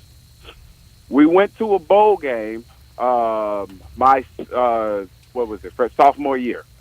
We went to a bowl game. We went 9-3, and the city was absolutely ecstatic. Nobody cared what bowl game we go to. Everybody showed up for the New Orleans Bowl. It was magical. Yes, it was. Like, you can't. Oh man, I'm talking about unbelievable. Fast forward to 2023, we're 9-3. There's 20,000 fans in the stands. Like, it's mind blowing how different things are from 2003 to 2023 in terms of, like, the bar has been absolutely set, and it's been set high. And the way that we look at this university and this institution as it relates to how football is being played, the scale is completely different and how you measure things now. Well, with NIL deals, with the college landscape, with what fans expect. Like if back in the days when I played, Greg, if we beat UT Chattanooga by 6 or 7 points, ooh, that's a great win. You beat a UT Chat now by 6 or 7 points, and the whole city turned against you. Yeah. Like you're supposed to beat them by 35. Right. What is your? That's the difference. Yes, but it doesn't downplay who you are. No, but anyway. But no, there's no doubt. It is funny to see, yes, how a 9-3 season is looked at now compared to certainly in your days. But what is your relationship like with Ryan Silverfield? Oh, I like Ryan Silverfield. Now, you got to understand this, though. I like every head coach that's ever coached for the University of Memphis, not because of who they are as a coach, but because they coach for a great institution in the University of Memphis. That's one of the reasons why I could never come back to the university and coach, because I will be university first, student second. Mm-hmm. And in this type of landscape now, with the way that the transfer portal is set up, we'd have way more kids getting in the transfer portal than, because I have way too much respect for the university because of the things that I experienced when I was there. Right. Now, let me ask you this. What do you think the expectation should be in this year of 2023 going into 2024, 20 years removed from, like you just mentioned, when you helped the team go to a bowl game for the first time in forever? The fan base is different, right? People are getting older, and the younger fan base, they don't know. I mean, there are some out there, I can't believe I'm saying this, that may not even know who D'Angelo Williams is, which is crazy. So that's great. I'm going to tell you. No, it's not. You need to know your history. No, Greg, it is absolutely amazing. I went back like a couple years ago, and I just chuckled. I went back a couple years ago, and I went back to my high school. And, all the old people that are around my age was just like, D'Angelo, blah, blah, blah, blah, blah. And I had this 9-year-old kid come up to me, and he was a fan of another running back that played at my high school. Okay. And he was like, were you as good as so-and-so? And I was like, nah, he's way better than me, man. Like, when I was here, man, I was only. He was like, I kind of figured that. I knew that, but I'm gonna be a fan of yours, but I'm a fan of his first because he was better. Oh, that's funny. But what should the expectation? But what should fans expect? Okay, think about this. SMU's leaving, as you know. Army's coming in. You still have Tulane. You still have UTSA. But Memphis should be one of the bell cows. I don't think there's an argument, right? But that's the thing, though. Greg, and I don't mean to cut you off. It doesn't matter who's leaving, who's staying, who's going, because I can control who we play on our out-of-conference schedule. Right. So I can still put those teams on the schedule if I need to. I don't think it boils down to the schedule at all. I'm going to tell you why it doesn't boil down to the schedule at all. You could book a Mississippi State. You could book a Tennessee. You could book an Ole Miss. And all those teams can be 0-10 going into that game, and that stadium will be filled. Mm-hmm. So it has nothing to do with who's leaving, who's going. It has everything to do with how our fans see what our team is doing. And it blows my mind that this 9-3 Memphis team, and those 3 losses came against top 25 teams, and they're talking about we can't beat a top 25 team. And I'm like, what? There's teams out there that can't beat a non-top 25 team. So it blows my mind that, I call it the Cam Newton effect. I call it the Cam Newton effect because Cam Newton had one great year, went to the Super Bowl, and everybody held him to that one great year. We want to see that. We want to see that Cam every year. We go to the Cotton Bowl, and we want to see Cotton Bowl talent every year. Are they wrong for thinking that? No. But realistically, let's look at this college landscape now. It's different. Because I can have a guy show up, go for 3,000 yards in a season. I know that's unrealistic. And then decide, you know what? I love Memphis. I love my time here, but it's not enough money for me to be made here, and then go to another university. Mm-hmm. That's the college landscape now. Yeah. Do you wish that you played in this era because of that? No. I don't wish because as a young man, I would have made a lot of mistakes. And from what I understand of this transfer portal, it's unforgiving. And when I say it's unforgiving, like I can't go back to Memphis and say, hey, I made a big mistake. No, you left us. You can't come back. I don't want you back. I don't care how good you are. Like, I don't want you back because you made it a point that you wanted to leave. I tried to talk you out of not leaving. I tried to talk you. You go. The grass is greener on the other side. It is. I've studied this statement for a long time. The grass is greener on the other side, but there's a lot more work to be put in. Right. But look, I understand you would want to avoid the dilemma that it is facing a lot of these student athletes today. But let's be honest, D'Angelo, if the NIL was in existence when you came here, let's say you still decided to come to Memphis and you had that big first year, you would be getting offers from everywhere in the country. I can't imagine you would not have taken one of those offers and left. And that's why I said I couldn't do. Right. That's the only reason why I said, because I would have made that bonehead mistake and I would have left. Because what a lot of people don't understand about all these universities that have all these athletes come in, whether you're Angel Reese, whether you're Caleb Williams, whether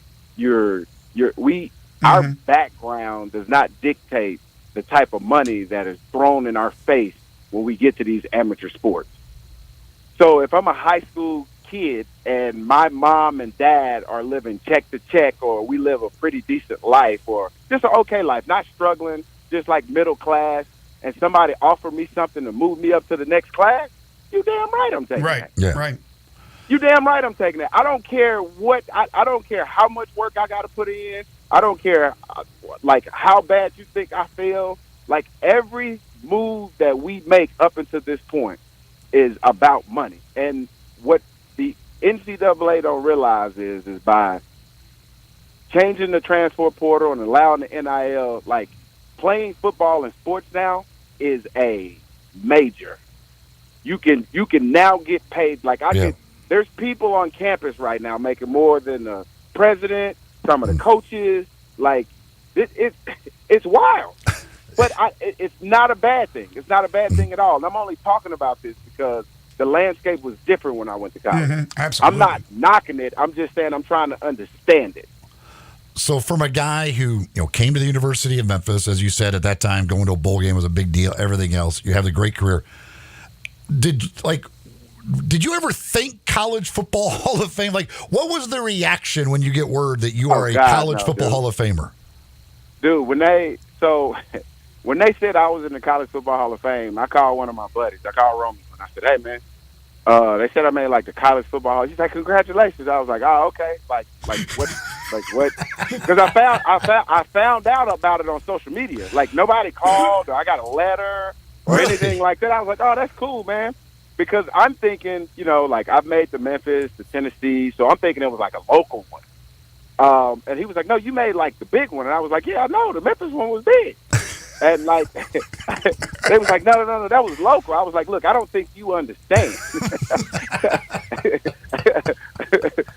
Like, this whole national stuff, it's fine, but I'm like, Memphis is where my heart is. You're going to Las Vegas for the College Football Hall of Fame and you're downplaying it. My gosh, there's only a limited amount of people that have ever been enshrined. This is unbelievable, D'Angelo. And you think about the Memphis history. I mean, you are carrying the flag of this university. This is big. I had no idea at the time. That was the initial. Okay, and like, okay. Even, that was the initial, like, when I first, but like now, like, kind of, I don't really know what making the hall absolute, like, what it means. But here's the thing, though. Here's the thing, and here's what a lot of people don't understand. In 2003, 2004, 2005, those years, there was other players in NCAA, like the Reggie Bushes, all the other running backs. I'm still fighting, even going into the hall with. So me and Reggie, we're going in at the same time. Mm-hmm. So it's the same battle back in 2003, 2004, 2005. Like, yes, I will admit, I think Reggie Bush is, if not one of the greatest college running backs of all time. I honestly believe that. Okay, because of the things that he did on the field and all that. But at the same time, that year he won the Heisman, I had better numbers.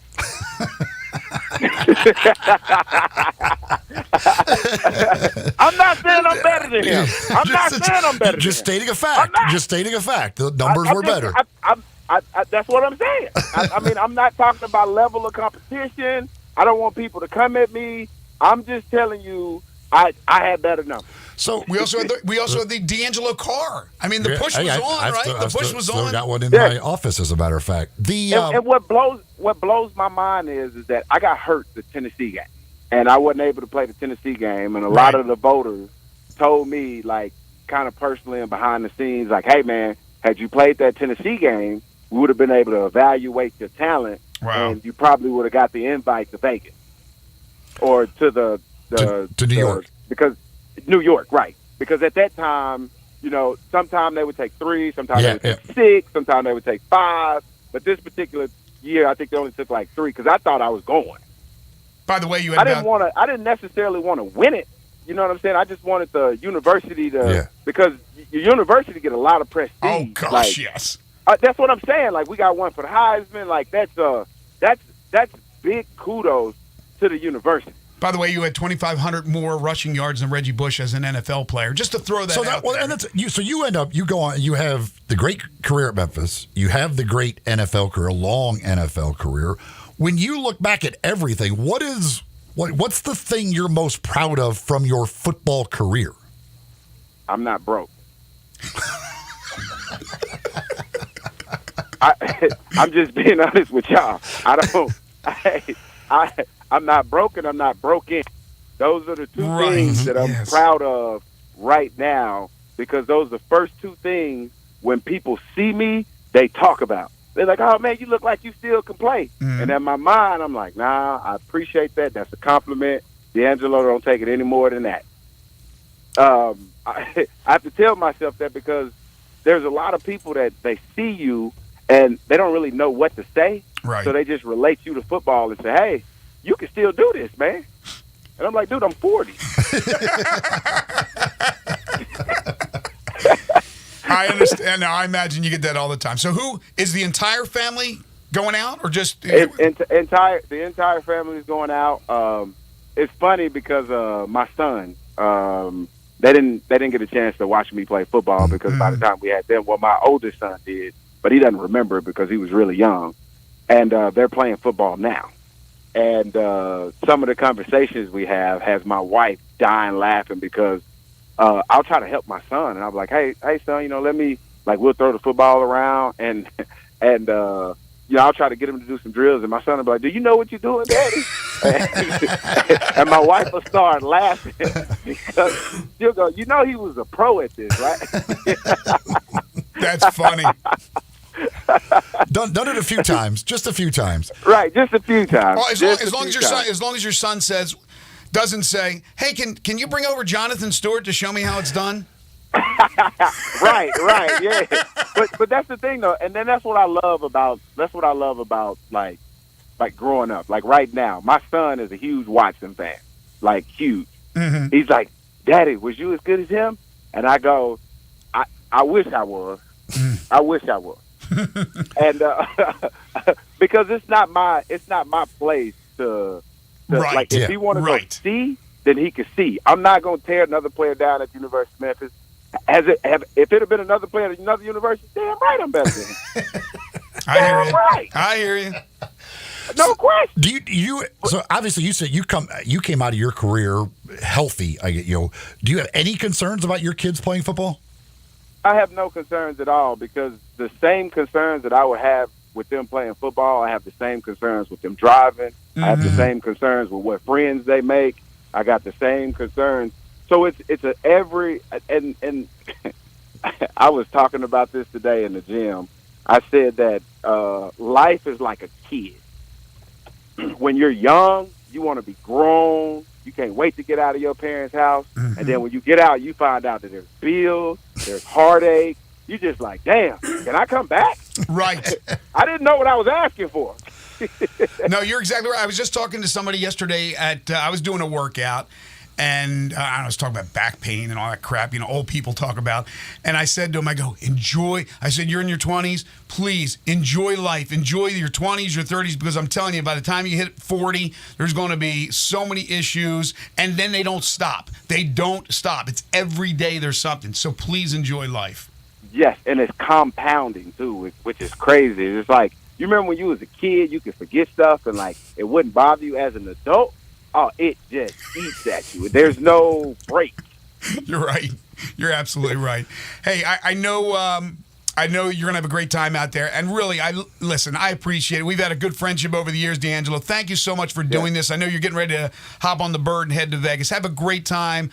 I know, as always, you're making the city, the community, the university proud with what you've accomplished. And we'll talk soon. Have a great time out there. Enjoy your night. Okay. Congrats, man. I just got one last question for both of y'all. Mm-hmm. I don't know if it's going to be the same or if it's going to be different.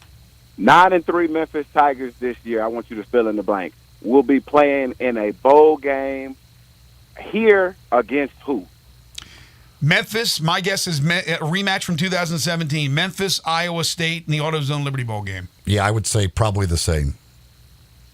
Okay. You going to be able to come? I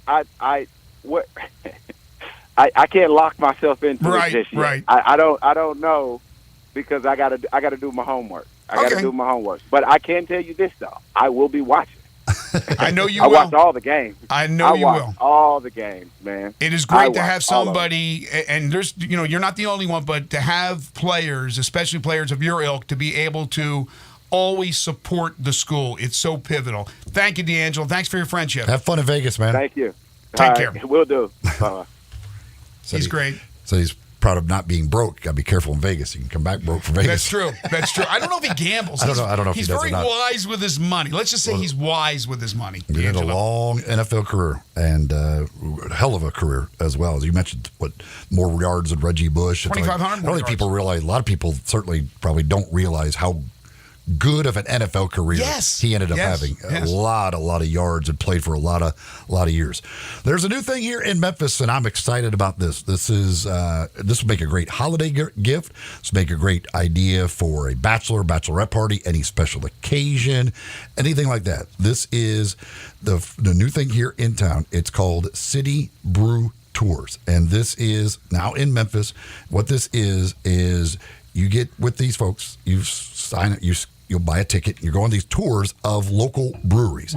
We've got a ton of great local breweries here in Memphis making great beer. And you could take a tour on some of those breweries. And of course, when you're taking those tours, you get samples. Plus, you're going to get some munchies and food to go with those beers as well. When you're on one of these city brew tours, you get to figure out, I see exactly how the craft beer is made. You'll get to learn about the different styles of beer. You get to delve into the history of beer and basically discover all about these local brews that are being made right here in Memphis. City Brew Tours Memphis is the business, and the website, citybrewtours.com/Memphis. They've been doing this in other cities, and now it's here in Memphis. And so you can have a craft beer adventure. And the thing is, they drive, so you don't have to worry about that. You can go do all your samples, everything else. They're driving you to the next one, and then you're doing the tour there. It's absolutely fantastic. You can go to the website. You can buy tickets right there and sign up and to get details on everything that's involved, including special events. Like I mentioned, bachelor parties, bachelorette parties, maybe a birthday party, whatever it is, special event, holiday gifts that you could get for somebody else. This is a great thing for those beer lovers out there. citybrewtours.com/Memphis. That's citybrewtours.com/Memphis. Aaron Torres on college basketball joins us next. This is Sports 56 Mornings with Greg and Eli on Real Sports Talk, Sports 56 and 98.5 FM. Broadcasting from the Family Leisure Studio, we are Sports 56 and 98.5 FM. Pizza lovers and sports fanatics, Ferraro's Pizzeria is your Sunday ticket headquarters. Catch every pro game on multiple big screen TVs while enjoying $2 beers, $9 beer buckets, and mouth-watering pizza. We're talking the cheesiest, most delicious New York pizzas in town with all your favorite toppings. What are you waiting for? Grab your family and friends and get to Ferraro's, corner of Jackson and Main, just east of the Pyramid. Enjoy every pro game at Ferraro's Pizzeria and Cheesy Corner, your game day destination. You or someone you know or care about has dealt with a difficult divorce. When facing divorce, you need the attorneys at Rice Law. Nick and Larry Rice lead the firm with 3 generations and 7 decades of experience. Located in Memphis, serving the entire state of Tennessee and North Mississippi. Rice Law is who you need to call. Simple or difficult divorce, they know how to handle it. Call Rice Law at 901-526-6701, or for more information, visit them at aboutdivorce.com. That's aboutdivorce.com. Tease the season at Edwin Watts Golf Shops by Worldwide Golf for holiday specials this year. Featuring Titleist SM9 wedges tuned for precise contact, lower flight, and higher spin. Now $30 off. From Bushnell, the new Tour V6 Series laser rangefinders provide you the most accurate distances in golf. There's always gift cards in any amount for the special golfer you're shopping for. Don't miss the Edwin Watts Golf Shops holiday special. Edwin Watts Golf Shops, home of the 90-day satisfaction guarantee, and shop us in store or online at worldwidegolf.com. It's a Big Green Egg early Christmas at Cordova Ace Hardware, Friday, December 8th from 11 a.m. to 6 p.m. We'll cook tenderloin, wings, pizza, and dessert, all on the Big Green Egg. Try our new sauces and seasonings, and check out the platinum selection of Big Green Egg equipment and egg accessories. Get $100 off the large egg, $150 off the extra large egg, $50 off the Egg Genius, and up to $70 off the Egg Expander kits. The Big Green Egg early Christmas party, Friday, December 8th, 11 to 6 at Cordova Ace Hardware, 1740 North Germantown. How long has it been since you heard the term being overstocked? Well, it's happened at Family Leisure. Yep. That means you get the savings, like select patio sets that are up to 50% off. If you need a play gym, you're in luck because they're also overstocked and start at under $2,000. Pool tables and game room items up to $700 off of in-stock items. Saunas, massage chairs, arcades, even theater seating. Special financing is available with free delivery. Family Leisure is extending sale pricing on all in-stock hot tubs and swim spas. And if you need supplies to close up your pool for the winter, Family Leisure has them up to 30% off. It's been a while since you've heard of an overstock sale, but Family Leisure is right in the middle of one. Huge deals and a huge overstocked inventory. That means great savings for you. It's happening now at Family Leisure, Whitten Road at I-40, where family and fun come together. Sports 56 traffic. Good morning, folks. Are still slipping and sliding down here. There's still a little bit of volume up and down. Certain sections of 240 between Mill Branch and Perkins. Traffic's on the increase here just in the last few minutes. 55 north up through South Haven as that traffic flow continues to build up from DeSoto County. Hey, don't miss it this holiday season. Enchanted Garden of Lights at Rock City in Chattanooga. Check them out online at crockcity.com. I'm Commander Chuck with your on-time traffic.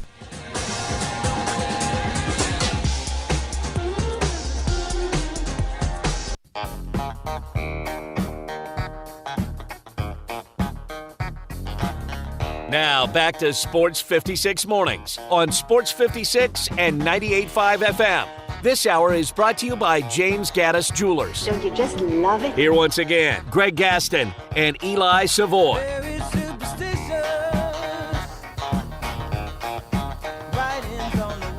Welcome back, everyone. 8:30 the time, halfway home on this Friday edition of Sports 56 Mornings. Welcome to December. The countdown is on until Christmas and New Year, and before too long, New Year's, and before too long, it'll be 2024. But we got a busy weekend of college sports, busy weekend of the NFL, busy weekend of the NBA, and we've been talking about it since 7 a.m. If you've been with us, thank you. If you're just tuning in, we appreciate that as well.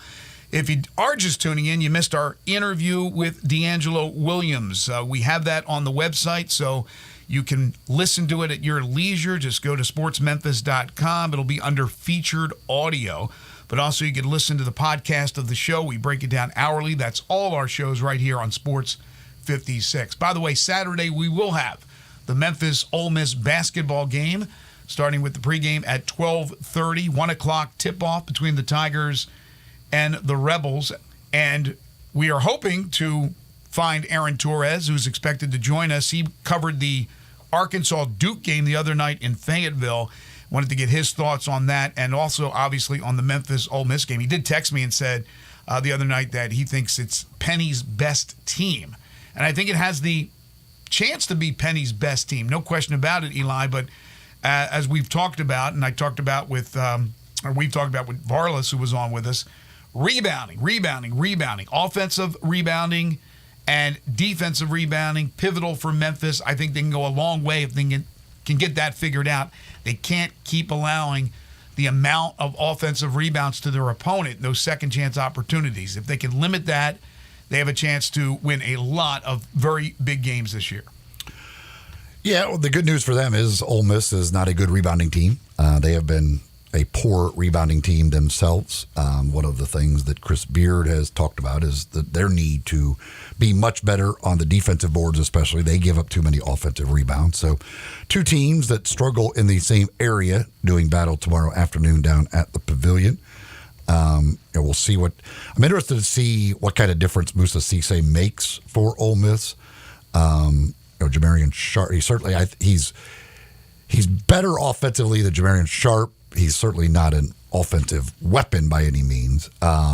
But those two guys combined defensively, certainly it gives them an opportunity to have rim protectors out there. And I think Cisse is more capable of coming outside the lane and defending if the opponent, if the Tigers go small. I don't know. I didn't watch a bunch of Oklahoma State games the last couple of years to see exactly where he is in his development, but I'll be interested to see what kind of difference he makes and how Chris Beard goes about his rotation now with Cisse available as an extra big in the middle. I think Cisse can get it up the court on a fast break with it. I'm not saying he's lightning quick, but compared to Sharp, I think he's more mobile as far as that's concerned. I did watch him several times at Oklahoma State. He certainly has improved from his days at Memphis when he had basically hands of stone and no offense outside of 2 feet. I still don't believe he's a real threat offensively unless he's getting rebounds and putbacks or they're throwing alley-oops up to him. But he certainly gives them another option with already a big guy in Sharp. As you said, they haven't rebounded the basketball well so far, but against Memphis, a poor team in defending the rebound as far as allowing teams to get second chances, it will be an interesting battle within the big battle to see how that goes. I expect Matthew Morrell, who has gotten off to a slow start, to play extremely well against his hometown team. He's done that in the past. I think he will be tough. But I also think Memphis, with having a number of practices since their trip to the Bahamas, have worked on those deficiencies. We talked to Andy Borman on the show on Wednesday, Tigers assistant coach. I expect that to be a different motor. Jordan Brown met the media yesterday. Here's a guy who has all the skills in the world, hasn't really displayed them yet for Memphis. But as Andy Borman said, they also have to make a better effort getting him the ball, play inside, outside with Jordan Brown, because he is a traditional back-to-the-basket type big man. And there have been games this year where he wasn't even on the floor, not because he got into foul trouble, but because they went with a smaller unit. Who knows? Maybe Memphis tries to counter if Ole Miss tries to go big with a smaller unit out there and just try to beat them up and down the court. But this is a very important game. It's important for both teams. I know it's early in the year, but with Ole Miss, they play such a rugged schedule in the conference that there's a lot of games where they can make noise by getting big W's. For Memphis, we know it's really limited to Florida Atlantic and all their non-conference games that they are playing, specifically playing against these SEC opponents. They're already 2-0 with a win over Missouri, a big win against Arkansas. They still have to play Vanderbilt. They still have to play Texas A&M. They have Ole Miss coming up, obviously. So that's, 5 SEC opponents? And then you still have to play Clemson and Virginia and VCU. So there are challenges ahead for Memphis, but challenges that they want to have. They want to be able to battle these better teams because if they played a weak non-conference schedule to go along with a weak conference schedule, that they would be in trouble come May. Come March, excuse me. These two teams in defensive rebounding, Memphis is 315th. Ole Miss is 275th. Wow. As far as giving up offensive rebounds to their opponent. I mean, that's horrible. Horrible for Memphis. So they are both really bad at giving up offensive rebounds to their opponent. The biggest difference in these teams, and by the way, Ole Miss, Memphis on there is not a good offensive rebounding on their own. They give up offensive rebounds. They don't get as many themselves. Ole Miss, at least, is a good offensive rebounding team. They are not a great defensive rebounding team, but they are a good offensive rebounding team. But the biggest difference, again, is the pace these two teams want to play at. Memphis can't play fast enough. They want to play at as high a speed as possible, and Ole Miss is the exact opposite of that. They want to slow you down. It is Chris Beard's. That is what he's done basically his entire career. He wants teams to play at slow pace. They want to play man-to-man defense. They want to get in your face defensively. Offensively, they want to move the basketball, multiple passes on every possession. They want long possessions. They want to force you to guard them for a long time and just believe that most teams won't be able to do that. And if you move the ball, you'll end up getting good looks. And Memphis is 34th on KenPom in the tempo. It's 34th in the country as far as tempo is concerned. Ole Miss is 347th in tempo. I mean, this is polar opposites when it comes to the speed and the pace that they want to play at. Today in college basketball, titanic matchup between the defending champion Connecticut Huskies and number 5 Kansas in the Big East Big 12 battle. That game will be in Lawrence. So you got the bigs. You got Hunter Dickinson and you got Donovan Clingan. Now, Clingan is not the big offensive force that Dickinson is, but he is a hell of a player and a big obstacle for Kansas. So that should be quite the game. On a weekend where we're focusing a lot on college football and the college football championships, there are big college basketball games throughout the country. Also, there was the news yesterday, and this is good news. USC guard Bronny James has been given clearance to play. He returned to the team. He's been with the team. But now he has the clearance to actually play in a game. There's much anticipation to see what he could bring to the table. Obviously, very concerning with the heart issues over the summer, but that's really, really good news. Yeah, that's awesome. You worried when that happened, like could it be something that maybe he's never able to play again? But great to see that he's healthy, got the okay, and back. And LeBron said he would be willing to miss a Lakers game to see Bronny's debut. We'll see if it comes to that when he's actually able to make his debut, and hopefully the Lakers will be in town and you don't have to worry about the Lakers missing an actual game. We were talking in hour one, for those who weren't with us at the time, we were talking about the Mikey Williams news from yesterday. He pleaded guilty to 1 count of making criminal threats. Now, here's a guy who shot into, again, I guess everything's allegedly, but come on. He shot into a car with a bunch of people in the car. And what did it end up being, like 7 counts against him or 8 counts against him? He had 8 counts. 8 counts against him. So it's bundled into 1 count. Now, there are conditions. If he completes these conditions, and again, sentencing, the date is not set to happen until August 24th. Sorry, August of 2024. Don't know the exact date of the month, but August 2024. If he completes these conditions, the felony charge becomes a misdemeanor. He is supposedly taking online classes for the University of Memphis. I don't know. I know that's the word. And if those charges are dropped to a misdemeanor and he decides that he does want to play college ball, he's not looking to go to the G League or somewhere else to play professionally, he could end up at the University of Memphis. I thought that ship had sailed and the port was so long behind them that there's no way they could even see land anymore. But this is startling to me. Like I said in hour one, I don't know the judicial system, the criminal system. I don't get it. But man, it seems like he's got a pretty good lawyer. And to be able to get this thing eventually down to a misdemeanor gives him the opportunity, whether it be at Memphis or somewhere else, to play collegiate ball, I would think. Yeah, he's got to complete anger management courses, gun safety courses. He's got to do 80 hours of volunteer work. But if he completes all of those things, the one remaining charge will be a misdemeanor. They will. He's also got the special allegation thing in there about the firearm that gets completely thrown out as well if he completes all of this stuff. Wow. So, one thing about our court system, generally they don't ever want to go to trial.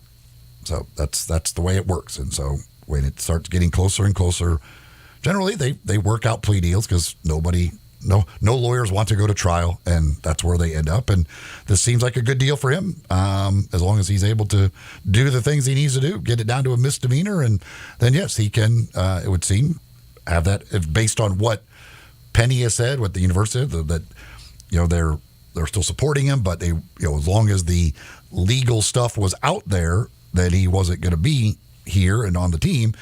But as of August of next year, that legal stuff should be over if everything is taken care of. All right, when we come back, college football championship games beginning today. We'll talk about that. Hour 3, we'll get picks from handicapper extraordinaire Brandon Lang. We'll play 10 in a row at about 9:30, give you a chance to win a great prize package, and then we'll get out of here at 10 o'clock and hand things over to Dave Woloshin.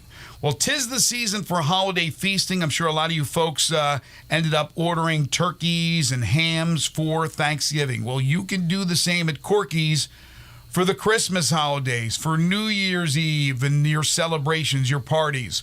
Holiday feasting, Corky's, it just makes sense. Smoked whole turkey, spiral sliced, honey glazed ham with all the fixins. It's time to pre-order. You can do so online at corkysbbq.com. That's corkysbbq.com. And then you can pick up December 22nd through the 24th. Get the order in now. Get that out of the way. You won't have to worry about food. You got to worry about other things like presents and stocking stuffers and all that good stuff, decorations. Yeah, it's sometimes it's a hassle, but it's a great hassle, right? The holidays, there's nothing like them. And enjoy the holidays from Corky's with a terrific and delicious smoked whole turkey, spiral sliced, or honey glazed ham, or maybe both with all the fixins. corkysbbq.com. We'll take a quick break. This is Sports 56 Mornings with Greg and Eli on Real Sports Talk, Sports 56 and 98.5 FM. Broadcasting from the Family Leisure Studio, we are Sports 56 and 98.5 FM. When the weather gets better, I found a new place to really soak it in. It's the patio at the Commissary in Collierville. We all love the delicious Memphis-style barbecues. You can begin your barbecue fest with some great appetizers like the cheese plate or the tamales or the barbecue nachos. Oh, those smoked chicken wings, they're terrific too. Then dig into the ribs or the barbecue shoulder. Get it chopped or pulled on a sandwich. A big sandwich, or you can get it on a plate. You've got choice, and you've got choice in places. Don't forget the Germantown Commissary as well. Comes with beans and slaw, deviled eggs they're famous for. And Brad, you can even order by the pound, a 6-pack or an 8-pack or even a 12-pack. The Boss Man salad, the chicken plate, the barbecue shrimp. There's something for everybody, and those great desserts. The best icebox lemon pie anywhere. Or my favorite, the banana pudding. Check out the patio, TVs for sports, and music on the weekends. You love the Commissary. Wow, I feel good. Shopping at DriveMax. DriveMax. DriveMax. You get value. Need a car that screams I feel good? DriveMax has it all. From cars to SUVs, find a tightly inspected used car that'll have you dancing all the way home. Call 901-664-2424 or visit DriveMaxApproval.com. DriveMax. I got approved. Roofs, roofs, and more roofs. Chris Price here with Metro Builders. Is your roof leaking? Do you have mold stains on the ceiling of your home or business? Is your carrier denying your claim or offering a repair simply because they don't have enough documentation? You need a contractor that performs work for insurance claims for policyholders each and every day, and Metro Builders is here to assist. Call Metro Builders. At Metro Builders, we provide free estimates, consultation, and claim repairs. Metro Builders' process of arriving, inspecting, diagnosing problems, and estimating is second to none, commercial and residential. Residential. Our team of Hague-certified technicians are standing by to assist you with providing estimates and photos to your carrier to document your loss. All you owe is what your policy states. No large fees on top of the final scope. We use high-grade materials and are certified by companies like Atlas, CertainTeed, Owens Corning, and Mulehide with labor warranties up to 50 years on all of our jobs. Metro Builders provides roof repairs across the Mid-South. Call Metro Builders to schedule your inspection free. Call me. 901-375-1717. That's 901-375-1717. If you love sports and Mexican food, you can get the best of both at Los Cabos Mexican Bar and Grill on Summer near Graham. Watch all the big games on all the big TVs on all the walls at Los Cabos and enjoy premium tequila shots anytime for just $5.50. Celebrate every day with lunch specials from 10 to 3 and happy hour from 3 to 8. Lunch is just $6.75 to $10.99 and margaritas start at $3.99. Experience real Mexican cuisine along with great sports at Los Cabos on Summer near Graham. Looking for your next car? Give Car Corner a try. Car Corner, located at 2653 Mount Moriah. They specialize in cars under $15,000. Bad credit? No problem at Car Corner. CarCornerMemphis.com. That's CarCornerMemphis.com. They even have cash cars under $7,000. That's Car Corner at 2653 Mount Moriah. CarCornerMemphis.com. Look for the building with the teal green roof.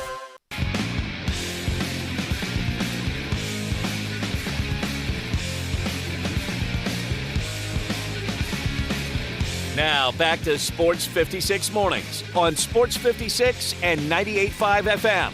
This hour is brought to you by James Gaddis Jewelers. To reveal the full spectrum of its dazzling color. Here once again, Greg Gaston and Eli Savoy.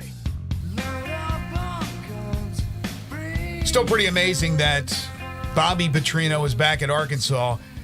Sam Pittman on the hiring of Bobby Petrino as the offensive coordinator. A no-brainer. How seriously can it be a no-brainer? Bobby Petrino, the history. Did they all forget about the history? I'm not saying that you shouldn't have hired him, but did they just forget? It's got to be at least a somewhat brainer. I mean, I had to think about it a lot bit. of people would say that, yeah, to hire him, you must not have a brain. I mean, you had to think about it, right? Like the ramifications, the repercussions of having this guy back. A no-brainer. That makes no sense to me whatsoever. Again, it is a no-brainer. And in the SEC, again, it is all bets out the window. We should not be surprised by anything that happens in the world of college football, because it is, in the end, it is about one thing. It is simply about trying to win as many football games as you possibly can. Don't think there's anything about integrity or who cares if a guy completely embarrassed a university or nothing. Mm-hmm. If they believe that he can help them win football games, they will put all of that behind him. And don't think that the presidents and chancellors are any different than the coaches or anything else. The bottom line is, there's so much money out there in the world of college athletics and college football that it's about winning games, and that's it. There's nothing else. So it shouldn't be surprising. These things happen, and you're like, wow, and everybody gets like, oh, but in the end, you just got to realize that there's nothing should surprise us in the world of college sports anymore. More quarterback news from the world of college football. DJ Uiagalelei is leaving again, is going to hit the portal officially on Monday, the 4th. Going to leave Oregon State after he left Clemson. So he is looking for greener pastures somewhere. Graham Mertz, though, He's probably looking for a conference. He actually wants to play in a conference, I think. It would be nice, wouldn't it? Graham Mertz, who got hurt late in the season for the Gators, says unfinished business, and he will return to the Florida Gators. In the meantime, championship games beginning today. You have 2 on the docket today, including the Conference USA Championship game, which will be the first game at 6 o'clock. That'll be followed by Oregon-Washington. Oregon, now the line is 10. We made our picks yesterday. Again, Washington beat Oregon in Seattle. It was a close shave, but they did get the dub. This one is in Las Vegas, taking out all the elements inside Allegiant Stadium. But Oregon, who has certainly been playing extremely well, Bo Nix has been playing extremely well. They are a 10-point favorite. Look, I'm not a big proponent of Bo Nix. I got to tip my cap, though, with what he's doing this year. We talked about this yesterday when we made our picks. If Oregon wins this game soundly, and it may not even have to be soundly, but if they win this game and Bo Nix puts up those big numbers again, throws for 3 or 4 touchdowns, runs for 1, no interceptions, I think he's going to win the Heisman. Now, there are a lot of voters out there that don't deserve Heisman votes, a lot of people that don't really do their homework, and I think some will just be blinded by the numbers that Jaden Daniels put up. They are great numbers. They are good enough numbers to be the Heisman winner because there have been similar numbers in the past. Joe Burrow had those numbers, but Joe Burrow led LSU to a national championship game.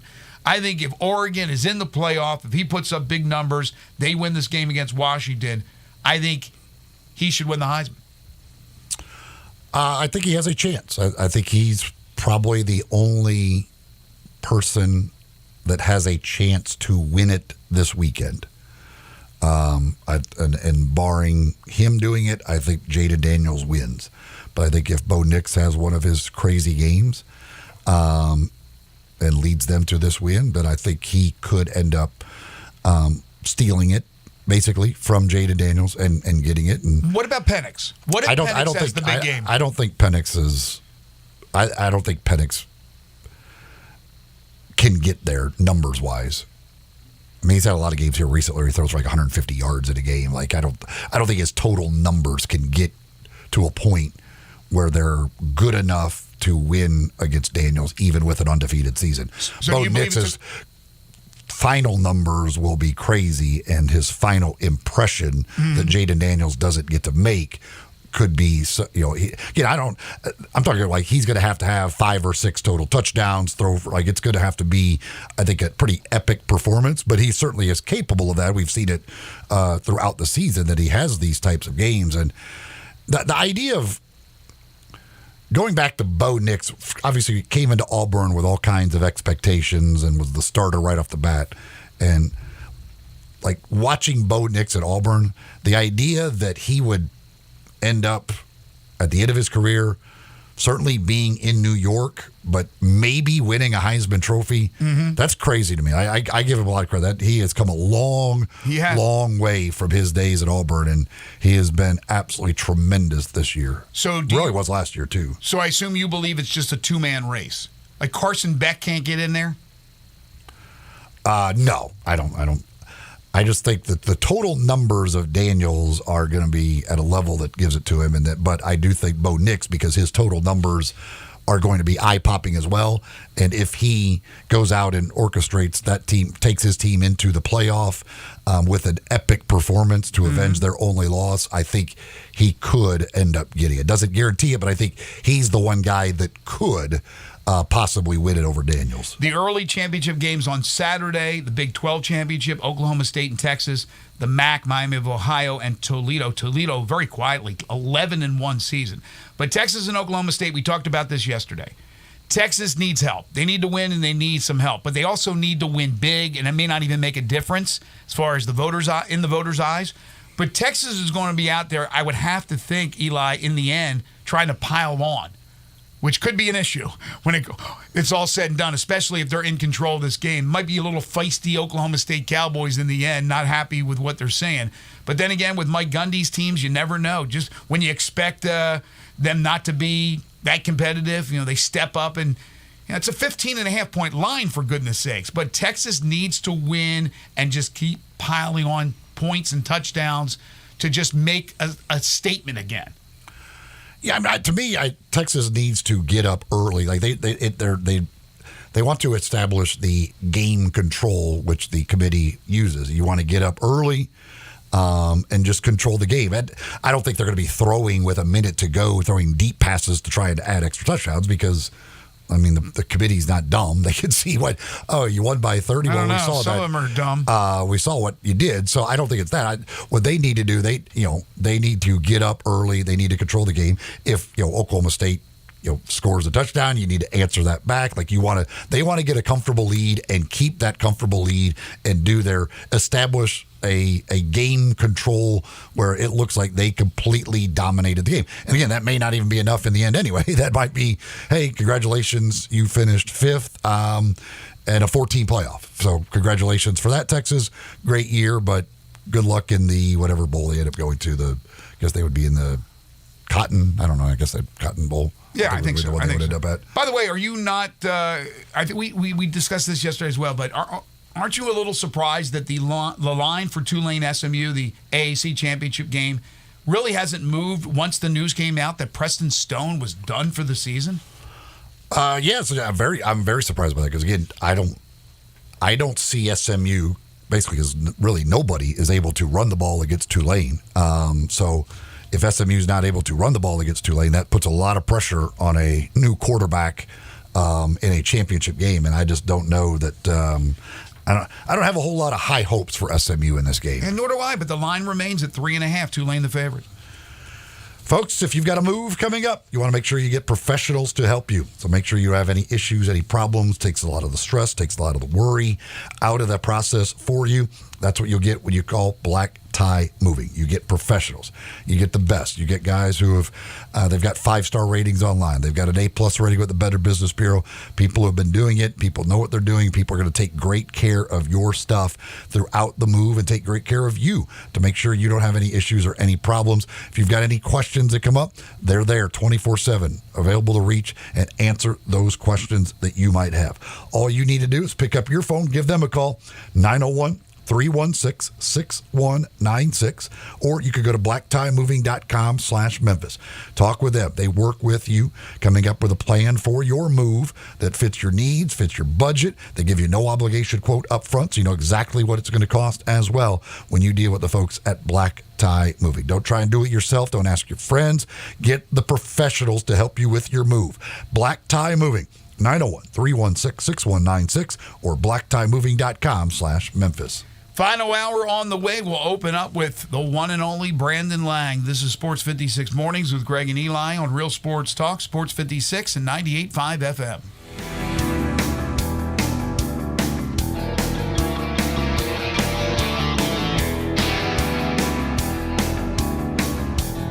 Simple, smooth, and every sip as easy as the last. Tito's handmade vodka tastes just as good with tap water as it does with your favorite mixer. Back in the day, Tito distilled, hand-bottled, taste-tested, sent to a few friends, then taste-tested again to give you the finest juice around. No frills, no flavors, no fancy labels, just the good stuff. Just Tito's. For recipes, videos, and more, visit Tito'sVodka.com. Distilled and bottled in Austin, Texas, 40% alcohol by volume, namely 80 proof, crafted to be savored responsibly. Get the home field advantage every time with Fairfield by Marriott, the official hotel of the NCAA. Whether you're a student athlete working towards your championship dreams or your team's biggest fan, Fairfield by Marriott has everything you need to get ready for game day, from comfortable guest rooms to a complimentary hot breakfast. Visit fairfield.marriott.com to book your next game day stay. Fairfield by Marriott, part of the Marriott Bonvoy portfolio of hotels, an official hotel of the NCAA. Hi, this is Troy Fiveash, owner of Fiveash Roof Services. If you need a new roof for your home or business, we hope to hear from you and will work hard to earn your business. We are experts and certified in residential and commercial roofing, siding, and gutter installation. I have been serving the Memphis area for over 20 years, and now with 2 of my sons working with me, we plan to be here for years to come. So if you need a roof, please give us a call. On a personal note, what a great time it is to be a Memphis sports fan. With the Grizzlies and the Redbirds and 901 FC, not to mention Tigers football and basketball, it's going to be a fun year. Thanks to Coach Silverfield and Coach Hardaway and their staffs for their dedication to the student and athletes, the University of Memphis, the City of Memphis, and us fans. Five Ash Roof Services, a proud partner of the Memphis Tigers and the official roofer of the Tigers home team. Five Ash Roofing, fair, honest, and ethical. 367-0050 or memphisroofer.com. 367-0050 or memphisroofer.com. Five Ash Roofing, it's what we do. We're here for you. For the ones who get it done, the most important part is the one you need now. And the best partner is the one who can deliver. That's why millions of maintenance and repair pros trust Grainger, Because we have professional-grade supplies for every industry, even hard-to-find products. And we have same-day pickup and next-day delivery on most orders. But most importantly, we have an unwavering commitment to help keep you up and running. Call, click Grainger.com, or just stop by. Grainger, for the ones who get it done.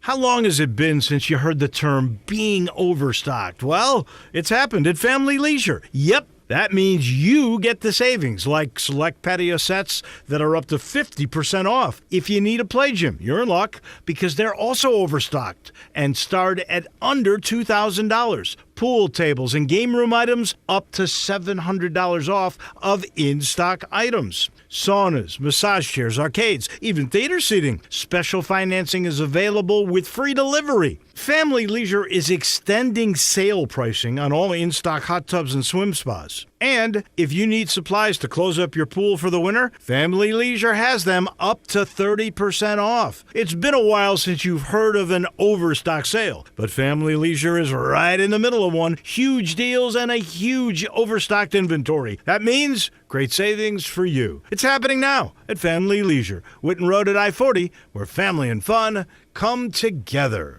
We are Sports 56, WHBQ Memphis, and W253DF Memphis, Flynn Broadcasting Stations.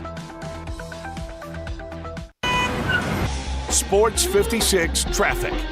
Good morning. There's still a couple of accidents getting some attention out here. It remains a little bit heavy over here on 40 westbound coming past Sycamore View Road, getting on that 240 flyover. Some of that traffic there is getting off onto Sam Cooper. Still looks pretty good right now out here on 55 coming up from the south as you come up from DeSoto County up through South Haven. Again, give yourself extra time just to be on the safe side. Weimer's Jewelry located 7525 Highway 64. Shop local this holiday season. Go see them this weekend at Weimer's Jewelry. I'm Commander Chuck with your on-time traffic.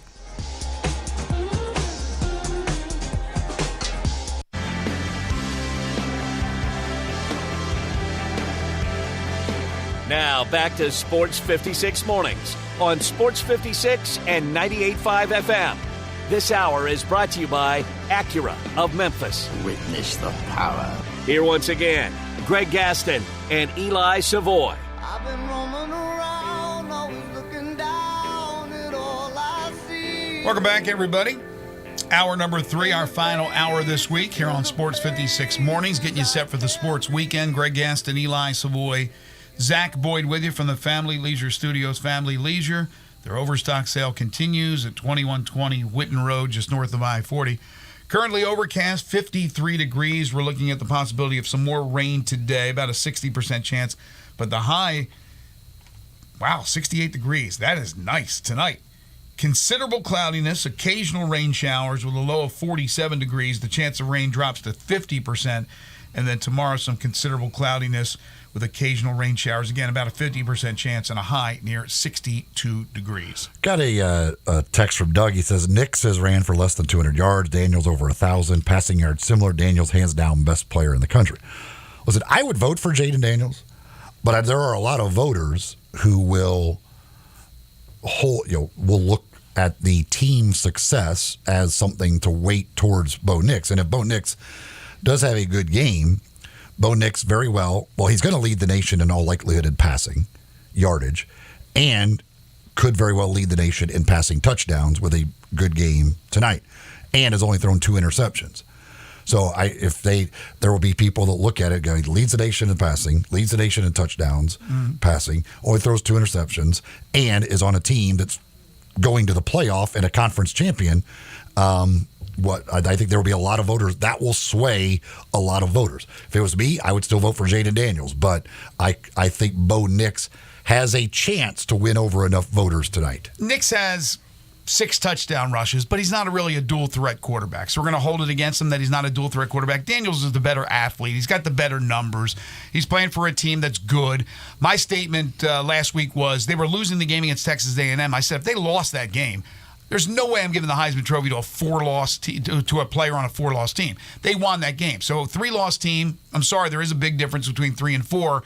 History will show you that. In fact, Matt Infield from Action News 5 looked that up. It's been over 50 years since a Heisman Trophy winner won it on a team that had 4 or more losses. But with 3 losses, there's a lot more winners. So I could easily see Daniels getting that. No argument. But you're right. Bo Nix puts up numbers. We're going to hold it against Bo Nix that he's not a real true, in the sense, multi-dimensional quarterback. Oregon is playing for important things now. LSU hasn't played for anything important in a while. You got to take some of that into consideration. It's not the end-all, be-all, but you got to take some of that into consideration, in my opinion, for the Heisman Trophy. Time now to talk with our Heisman Trophy winner, Brandon Lang. It's time to handicap this week's action. Joining Greg and Eli is sports handicapper Brandon Lang, subject of the movie Two for the Money. It's P equals P. You walk into a strip bar and you let her take your hand and drag you into that champagne room. Pressure equals problems. You just can't do it. And I'm telling you, pressure equals problems in the NFL. Get Brandon's plays at BrandonLang.com. There's 4 things you can't handicap in sports. There's 4 things. Penalties, turnovers, player stupidity, and coaching stupidity. What are they smoking? Also, listen to Brandon with Clay Harbor and Cam Rogers on the Believe Podcast Network. You're on a dating app, and they don't show a body picture. Run! Run! Now, here's Brandon with Greg and Eli. The one and only Brandon Lang joining us on the program. It's been a couple of weeks since we talked. Brandon, hope you had a nice Thanksgiving. Thanksgiving was great. It was unbelievable. We're back in New York with my girl. It's been great. She lost the slap game, belt game, paddle game, whatever game, this game, that game finally went down. So we feel pretty good, bro. It's good, man. It's good. Well, there's plenty of time to make up for it, right? We got some big games coming up, so let's dive right into it. We got championship weekend. There's 10 games in college football, 10 conferences, obviously. But tonight is a huge one, obviously. Oregon, Washington, the rematch. Are you surprised at all that the line is Oregon by 10? Shocked. Absolutely shocked. Feels like a trap, doesn't it? Yep. And for me, there's a couple numbers I'm gonna throw out here that are gonna make you go, wow. Like when I'm at my girl's house, I'm downstairs working. She's upstairs getting ready for work.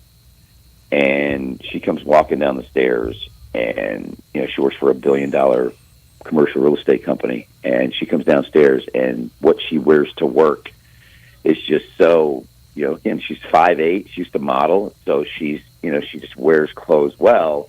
And when she comes down the stairs, I'm just like, wow, wow. And then she hates pictures. I'm like, got to get a picture. She's like, oh my God. I'm like, got to get a picture. I'll take a picture. And it's just, there's a lot of wow moments with this girl.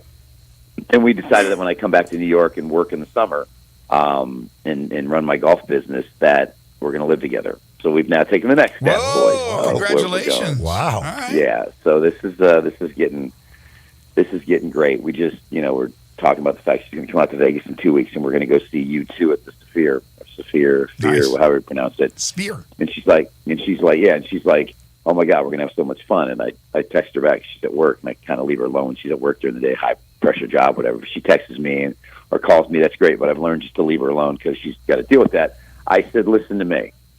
You and I go to breakfast.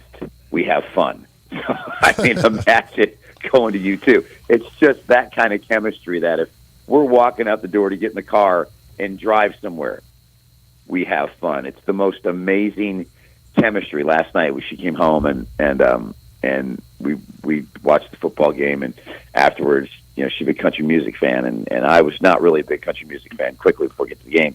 And Chris Stapleton, who's now on Monday Night Football with Snoop Dogg, the intro. Yep. They put Chris Stapleton, if you saw it, and I've now become a huge Chris Stapleton fan. And we're just laying on the couch, just listening to music and just kind of just cuddling. And she goes, I've never done this in my entire life. Just laid with a man and just done this. She goes, this is amazing. And that's the chemistry I'm talking about. That is, you find it once in a lifetime. And I had to go through a really bad divorce, get myself in shape mentally. And so it's fantastic. And so a lot of wow moments. And so working off that, Wait till you hear this stat, because I'm all over Washington plus the points, because one of the things Washington has done all year is they've played, for the most part, to the level of the competition. And nothing is more prevalent than that than last week versus Washington State. Washington State, a few times this year, had the doors blown off them.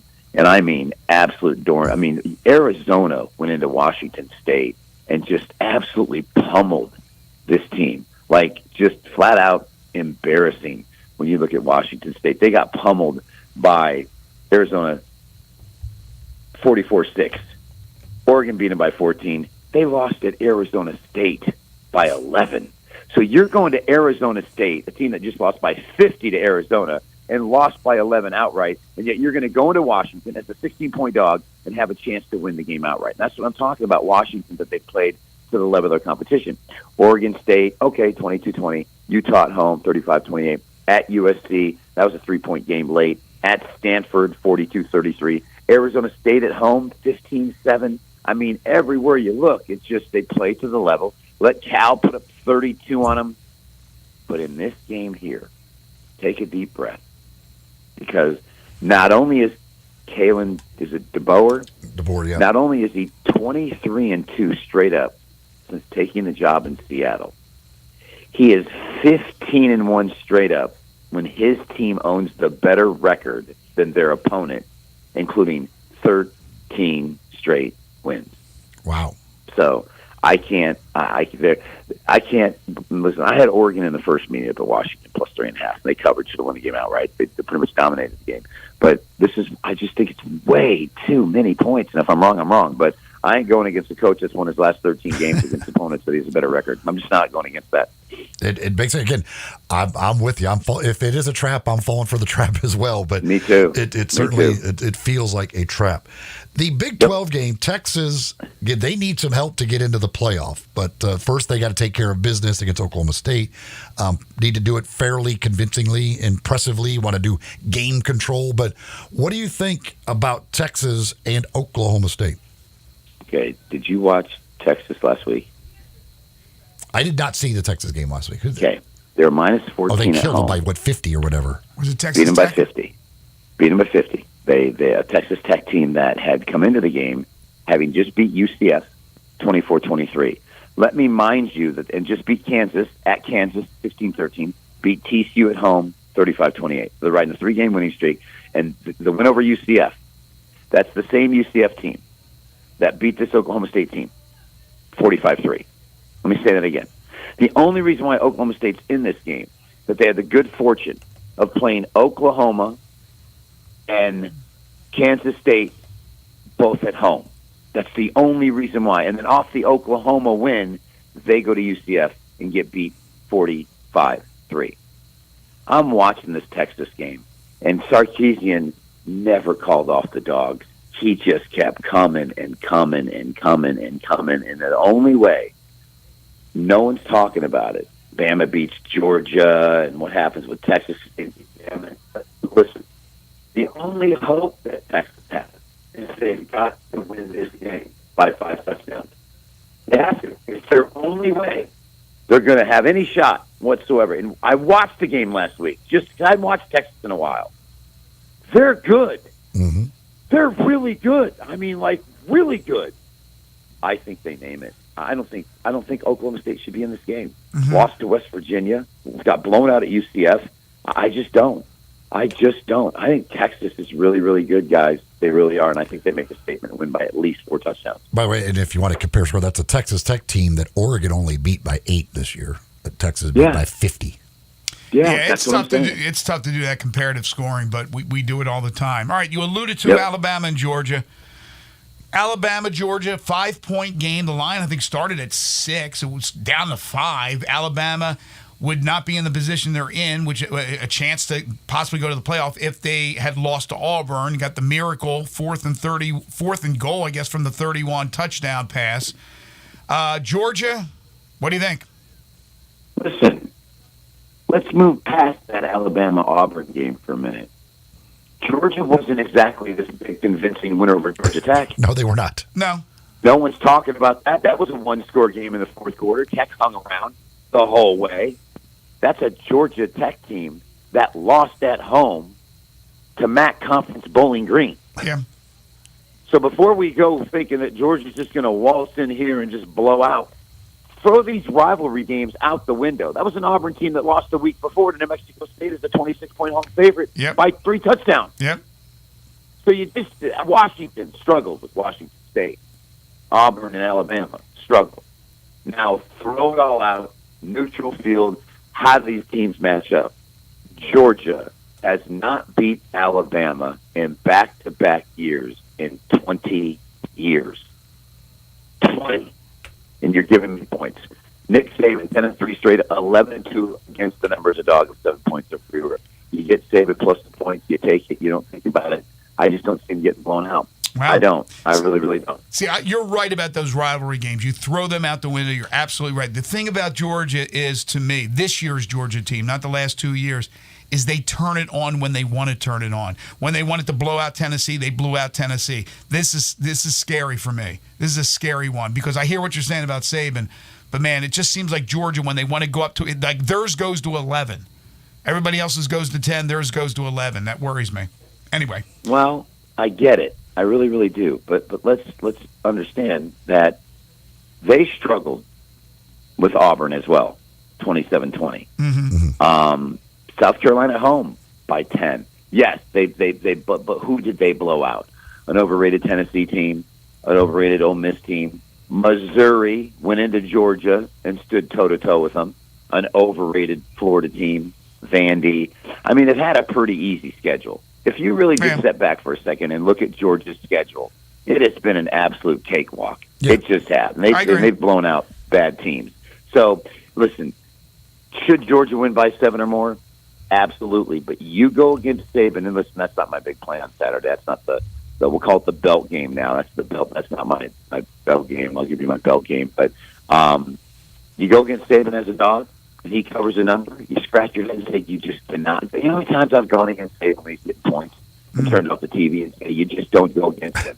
Right. From a value standpoint, just take the points. Lose taking the points for Saban rather than going against him because he just gets his team prepared in the underdog role pretty much better than anything.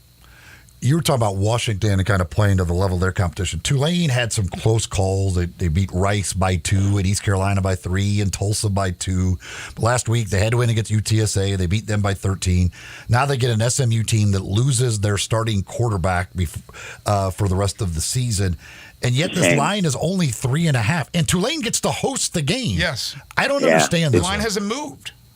It's a shame. It's an absolute shame because SMU would have went in there and beat them. UTSA and that quarterback Harris, I don't know what it is about the defensive coordinator of Tulane, who was the defensive coordinator last year for whoever they played him in the championship game last year. He was the defensive coordinator and turned him over 5 times. And then he jumped from that team to Tulane and turned him over 5 times again. I forget who it was. They mentioned it on TV, but UTSA went up and down the field on them all game long and just self-destructed. It was unreal to watch that game. They get inside the 20 turnover. They get inside. It was just you're shaking your head saying Tulane shouldn't even win in this game. I think the quarterback threw for 146 yards for the game. They had no right winning that game, but when you turn the ball over 5 times, it's just unbelievable how bad. Harris has been in college for 117 years. 117 years. He started. His dad was there, and he arrived there even before he was born. I mean, 7th year of playing college football. Yes. You'd think the guy had some experience to be able to execute their offense. 5 turnovers again. It's a crying shame because SMU would have beat them. Now, with the unknown of the quarterback, the line being what it is, you play Tulane or stay away. And force SMU with a new quarterback to go in there and beat them. It was Troy, by the way. Yep, that's exactly right. And he literally just owns Mr. Harris. Owns him. That's wild. Louisville, Florida State. Louisville, the loss to Kentucky last week, but as you talked about, rivalry game. Florida State, the line is only 1.5. No Jordan Travis. Florida State obviously has to win this game. That line's so low. I think this is an easy one. What do you think? Well, are you ready for this? I got some really, really, really Jeff Brom good numbers for you. As a college football coach, Jeff Brom is 29-15 career as an underdog. 29-15 as a dog. Now, if he is coming off a loss and his team is an underdog in their next game, he's 8-3 straight up and has covered 11 in a row. Think about that. Yeah, I am. He's coming off a loss.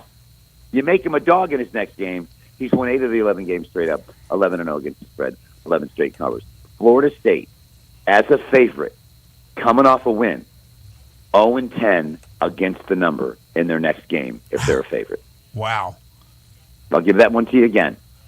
Florida State comes into a game 0-10 against the spread as a favorite if they're coming off a win in their previous game. There you go. Interesting So, stuff. Do you have is your belt game a college game or an NFL game? The belt game is an NFL game. Okay, we'll get to that in a second. The Michigan-Iowa game, I guess it really comes down, can Michigan score 24 points? Because I can't imagine Iowa scores a single point. Nope. So can Nope. Michigan get to 24? And let me just say this. Ohio State got robbed. They got robbed on multiple levels. But the one thing, and it's amazing that all week long nobody talked about it. The only guy that mentioned it was Joe Klatt. That when Ohio State scored to cut it to 3, and Michigan came out with 7.5, like 8 minutes to go exactly. It was the first 3rd and 6 call. And there was this blatant and offensive pass interference as you'll ever see. The guy went 8 yards, pushed off, turned, caught the first down. Joe Klatt says, "Oh, my God, that absolutely should have been offensive pass interference." And then they take 7 minutes off the clock and kick the covering field goal. Right. Blatant offensive pass interference penalty. The touchdown where he rolled into the end zone, the ball moves, and they gave that. That was another blatant call they didn't make. It was unbelievable that Michigan offensively was able to win that game. They threw the ball 7 times against Penn State and just ran the football. 7 straight unders for Purdue. I'm sorry, for Iowa. 7 straight unders. Even with there being the historically low numbers. Like the lowest numbers in the history of football, yet they still hit the under every time. 25 last week against Nebraska, fell 13-10. So I don't see these two teams getting to 35.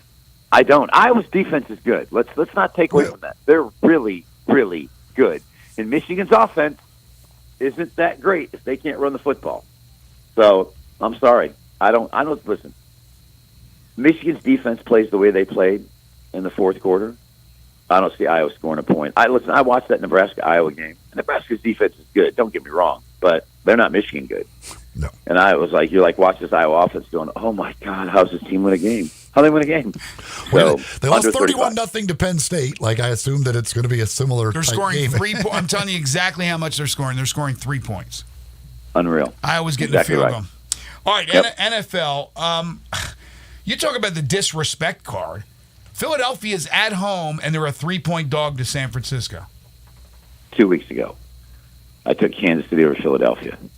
I'm sitting there up 3, 8.5 minutes to go, about to go up 10. Game over, cover, feel good. Kelsey fumbles, 5-yard line going in. And Philadelphia figures out a way to win the game. Last week, best bet, Buffalo, +3. Sitting there watching them dominate the first half, miss a field goal, have one blocked. I'm like, oh, my God. And then they get the ball in OT, go right down the field. Allen can't connect with Davis, who's open. Philly goes down. They win. Every time I go against this team, they figure out a way to win. And Jalen Hurts has now beat a winning team 15 straight times. Can somebody take a stake, drive it into his heart, rip his heart out, and beat this guy? Can somebody please do it? 'Cause I'm sick and tired of watching this team win games. They have no right winning. None. Run! It's the most frustrating thing in the world to watch teams have this team beat, and it's like the line from Rounders. Hanging it on. I should have got paid on that hand. I should have got paid twice going against them. So you know what? They must be sitting in the locker room going, hey, Brandon Lang picked against us. Let's go out there and win, guys. Let's go out there and win. Now, guess what? I'm picking for you guys. Mark my words when I come on your show next week and go, see, I picked them, and now they lose. So there we go. This is a vengeful. This is a my girl dressing up as a dominatrix and saying, I'm going to dominate you because you're going with Philadelphia. This is the angry domination game. I'm going with Philly, which means you need to play San Francisco. I'm telling you right now. Dominatrix game. I'm telling you. There's no rhyme or reason. All year long. Listen to me. Let me just say this as we close on this game, okay? How bad were the Washington Redskins on Thanksgiving? Oh, gosh, yeah. They're terrible. How bad? But they should have. They could have beat the Eagles twice. Yes! Thank you! So you're telling me this Philadelphia team, everyone's like, this is the greatest team ever. Oh, my God, they're gonna win the Super Bowl. As pathetic as the Redskins are, they've had a chance to beat the Eagles twice. Howell threw for 400 yards on them. Howell. And Washington's garbage. You expect Howell with the Redskins to throw for 400. You can't make this up. The He was Commanders. 39. Listen to me. He was 39 of 52 against Philly. And they should have beat him and lost 34-31. So that's it. I'm going with Philadelphia. You bet San Francisco, and you should be fine because I cannot with the city of brotherly love. Yeah, I got your brotherly love right. Crying out loud. One great, because I'm very intrigued by this game. Houston has been the surprise, really, of the NFL. What Stroud has done has been amazing. Denver is on this winning streak. Houston, the favorite at home against Denver. Who do you like in that one? Unreal. And I think it's wrong. Listen, I'm not a big Sean Payton fan. There's something about the guy that irks me. Do you know what I mean? He's just like this little squirrely guy that they give up 70 at Miami. Listen to me. Let's just think about this for a minute. They gave up 70 to the Miami Dolphins. They were 0-3, and people just left them for dead. How did Payton take that job? Then they beat Chicago. Then they lose to the Jets in Kansas City. They're sitting at 1-5. They beat Green Bay. They beat Kansas City. They beat Buffalo. They beat Minnesota. They beat Cleveland. Every one of those teams is playing well right now. Every one of them. Cleveland, good defense. Minnesota, good defense. Buffalo, at Buffalo, figured out a way to win. KC at home figured out a way to win. Green Bay, who just buried Detroit. They will go down to Houston, and they will figure out a way in this game. You cannot go against this Denver team right now. He's got them playing great. Russ is cooking again. They kind of clicking right now. I don't know why Houston's favored. I think the public has an infatuation with them. Take Denver plus 3.5. Talk about a turnaround, a 180 with Denver. All right, your belt game? Green Bay Packers at home plus the points over KC. They're getting 6. Getting 6. I want you to just let me take you through this real quick. They beat Chicago to start the year, and then they go to Atlanta and lose by 1. They beat New Orleans. They got blown out by Detroit, which was their only game this year that they've lost by more than 4 points. Well, Minnesota beat them, but other than that, Detroit, they just won outright. Beat the Chargers by 3. Lost to Pittsburgh by 4. Beat the Rams by 17. Denver lost by 2. Vegas lost by 4. This team is competitive. They're absolutely competitive in every single game. And if you watch them against the Lions, they look good. Yeah, they did. They looked really, really good. Love's starting to get it. LaFleur's starting to get it. Mm-hmm. The Chiefs are 0-9 against the spread as a favorite when both teams are coming off an ATS win. Matt LaFleur, 9-2 straight up, 10-1 against the spread versus foes 800 or better. You can't trust the Chiefs in this spot coming off a divisional game. And on deck, I believe they have Buffalo, I want to say, on deck. Let me just confirm that real quick. They got a massive game next week on deck. Come on. They're playing somebody huge. It's huge. They're playing Buffalo. So they got Buffalo on deck, just played the Raiders divisional game, and they're going up to Green Bay and Lambeau Field like ho-hum, laying almost 7. Belt game, slap game, paddle game, gag game, you name it. Green Bay, plus the point. Good luck to your hindquarters, my friend. Hey, buddy. Thank you. Let's have a good weekend. Thank you. I'll talk to you next week. The great Brandon Lang, who joins us every Friday during the football season, giving us some picks from both college and the NFL. There are a lot of people that seem to like Green Bay in that game. He being one of them, but I've heard a lot of people that really like Green Bay in that game. I guess a lot of it based on their performance, but again, the Chiefs are a little off still. I know they say patience is a virtue. A lot of people don't have patience. I don't have patience. But if you have patience with Jordan Love, it looks like he's getting it going and turning it around. I know he's been there in the system for a while, but now he's on his own and he's getting it. And they're looking better, and he's looking good. Denver, people were laughing at Denver just earlier this year, giving up 70. Now he's saying you can't bet against Denver right now. So Sean Payton just needed some time. Russell Wilson needed some time. They got it together. Sometimes that time heals all wounds, and we are quick to make judgment on things without giving them really the ample time they need to establish who they are. With all the conference championship games this weekend in college football, plus all the NFL action, and of course college basketball, NBA basketball with the Tigers and Ole Miss and the Grizzlies in action tonight and tomorrow night as well. You can watch all of the games, all of the action, always at East Coast Wings and Grill. They've got 17 TVs in there for you to watch all of the action, and while you're doing so, you can enjoy great food like the wings with 60 flavors for you to choose from. They've got many other great items. Their juicy Angus burgers. They've got their flatbreads, including the Philly cheesesteak flatbread that I love so much, plus other sandwiches, salads, all kinds of great stuff. 24 draft beers on tap, including many of the local beers that you can take advantage of there, plus any other thing that you want drink-wise. They've got you. During happy hour, Monday through Friday, from 3:30 until 6:30, 2 for $1 on those draft beers, plus bucket specials. Ask about their rewards program as well, where you get rewards for every $1 you spend. East Coast Wings and Grill, located on just off Highway 64. It's Kate Hyde Boulevard, which runs right between Lowe's and Walmart off Highway 64. Great food, great drinks, great place to watch all the action. East Coast Wings and Grill. All right, let's play 10 in a row. Jump on the Sports 56 listener lines right now if you'd like to play. 901-360-8255. We're doing it when we return. 901-360-8255. Get in line for 10 in a row, the game show that has swept the nation. You're tuned in to Sports 56 Mornings with Greg and Eli on Real Sports Talk, Sports 56 and 98.5 FM. Be sure to follow us at Sports 56 WHBQ on Twitter, Facebook, Instagram, and YouTube to watch live video of our shows. Stay up to date with station events and have chances to win prizes. Don't miss out on anything that's going on. Follow us at Sports 56 WHBQ.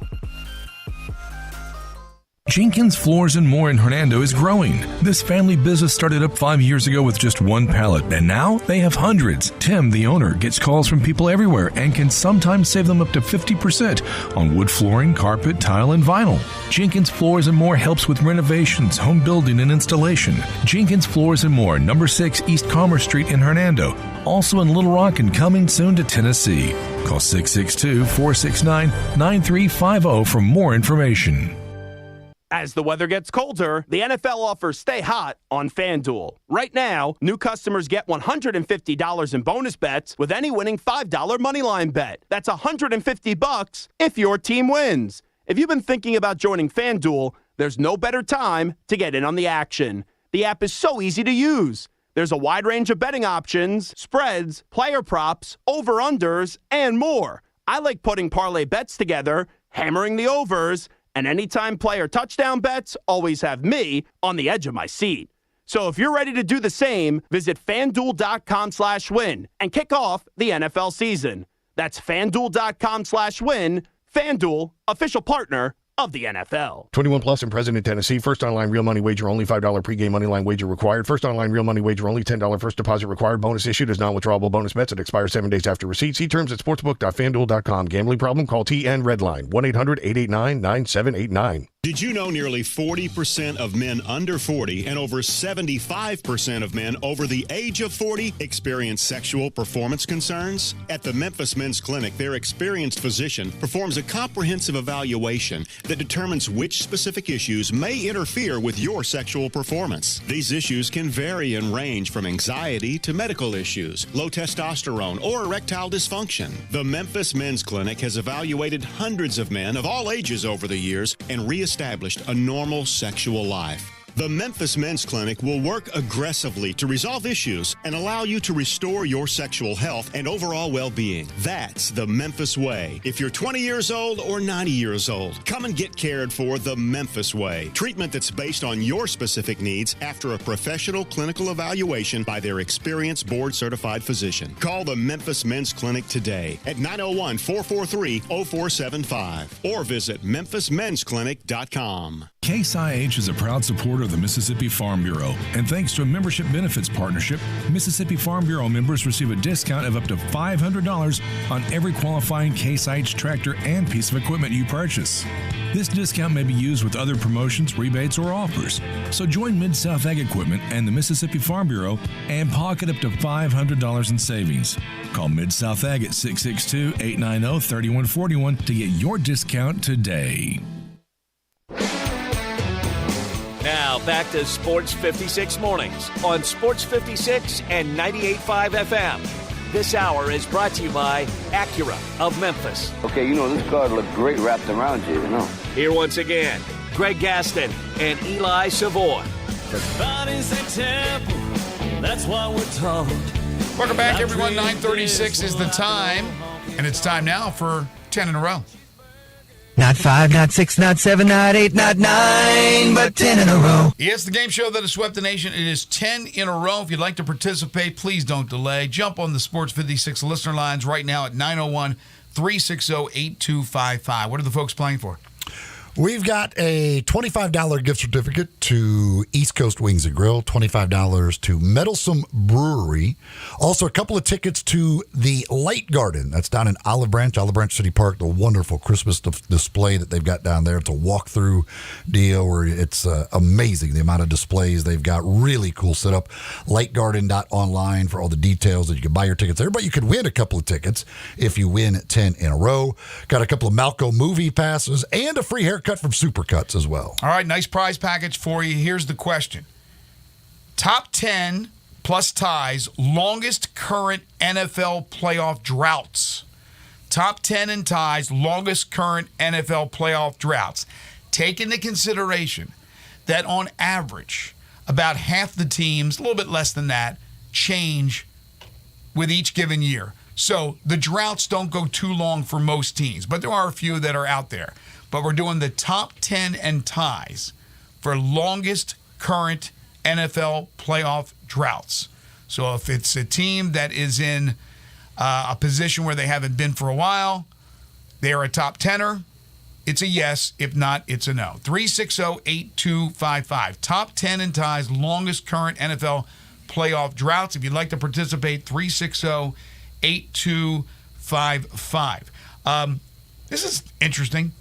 Joe Skates tweeting out an emoji of a tiger, the X for times, and then a cyclone. Again, the word is, not the word, but what we're hearing is more than likely high percentage, as we just talked about with D'Angelo Williams last hour, that it will be Memphis and Iowa State in a rematch of the 2017 AutoZone Liberty Bowl game. And there's Skates probably just tweeting that out because that's what he's hearing as well. But there's no official word. We don't know anything officially until Sunday when those decisions are made. If I was a bar here in Memphis, I would be stocking up on Busch Light. I was just going to ask you, what's the beer that Iowa State fans drink? I drink it too, so I have no problem with it. But it's yes, I would be ready and prepared for the Iowa State fans. I would have plenty of Busch Light ready to go. All right, top 10 and ties. Longest current NFL playoff droughts. Let's play 10 in a row. First up is Anthony. Hey, Anthony. Hello, Anthony. Hey, how's it going, fellas? Going well. Here we go. Top 10 and ties. Longest current NFL playoff droughts. Steelers. No. Jets. Yes. Packers. No. Panthers. Yes. Rams. No. Chargers. No. Falcons. Yes. Ravens. No. Buccaneers. No. Lions. Yes. That's how it's done. Right off the bat. Anthony. Golf clap. Coming in Very nicely done. Congratulations, sir. You are a winner. Zach will take care of you. All right, the lines are that packed. one easy. Lines are packed. We doing second chance? Can you Zach, put them on I can't hold? put him on hold. Like my thing's frozen up. That's what she said. All right, second chance opportunity? No, I can't do anything right now. Sorry. Okay, well, I could punch him up. Are we doing it or not? Sure. Okay, prize package. What are you going to do? You going to throw something together?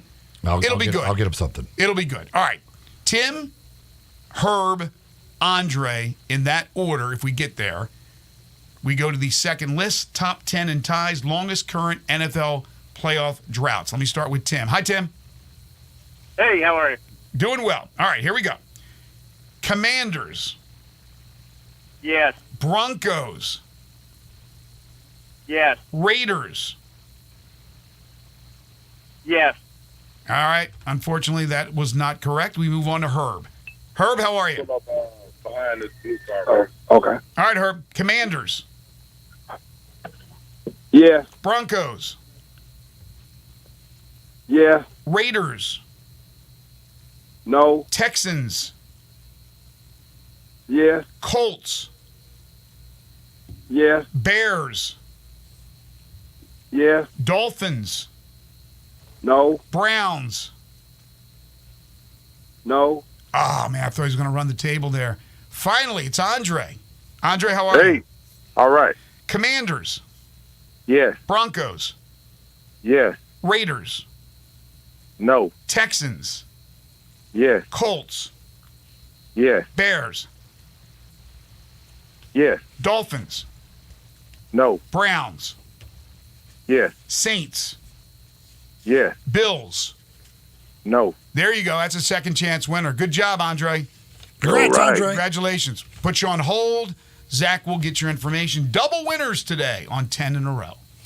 Folks, when it comes to holiday shopping, if you're thinking about maybe a special piece of jewelry for that special someone, maybe it's an engagement ring for that real special someone as you decide to pop a question this holiday season, well, go see the folks at Genesis Diamonds. They've got exactly what you need. And, of course, the selection, absolutely amazing. Selection that you will not find anywhere else. They've got line after line of jewelry that you don't find anywhere else in Memphis. You walk in the door, beautiful showroom, just case after case after case of beautiful diamonds and beautiful jewelry. Plus, of course, the prices. The prices are amazing. Direct importer prices. They take out the middleman so they can save you money. And right now, during this holiday season, you can even get a better deal because you can get up to 5 years financing at zero interest. That's right. 5 years, zero interest financing available for the holidays at Genesis Diamonds. So whatever it is that you're looking at, maybe it's that special, again, engagement ring or any piece of special jewelry. Now, if you need to, you can finance that for up to 5 years at zero interest. Plus, again, you're already talking about low prices and an amazing selection. Make your money even go further this holiday season with the folks at Genesis Diamonds, located at Poplar and Perkins Extended. That's the Poplar Commons Shopping Center. They're right in the middle there. It's a great holiday season, great Christmas season, and a great opportunity for you with Genesis Diamonds. Busy weekend for the local teams in the world of sports. We will talk about that when we return. We've already dived into the Memphis Ole Miss game. Got some more numbers for you on that. We'll talk some Grizzlies as well as they have games tonight and tomorrow on the road. If you want to text in, we got time to get to your texts, 901-360-8255 in our final segment, and then we'll wrap it up for the week. This is Sports 56 Mornings with Greg and Eli on Real Sports Talk, Sports 56 and 98.5 FM. We are Real Sports Talk. Sports 56 WHBQ. Available on your radio dial at 560 AM and 98.5 FM, as well as around the world online at sports56whbq.com. Take us with you everywhere by downloading the Sports 56 app. And at home, just say, Alexa, play Sports 56. Wherever you are, stay tuned in to Real Sports Talk. Sports 56 and 98.5 FM. Tease the season at Edwin Watts Golf Shops by Worldwide Golf for holiday specials this year. Featuring the TaylorMade Stealth 2 Carbon Woods that combine speed and forgiveness to unlock forgiveness. Now up to $100 off. And from Bushnell, the new Tour V6 Series laser rangefinders provide you the most accurate distances in golf. There's always gift cards at any amount for the special golfer you're shopping for. Edwin Watts Golf Shops is home with a 90-day satisfaction guarantee. Shop us in store or online at worldwidegolf.com. 5-Ash Roofing, it's what we do. Roofing and siding, gutters too. We're the pros you can trust to get it done right. Call on us. 5-Ash Roofing, the name to know. 5-Ash Roofing, the only way to go.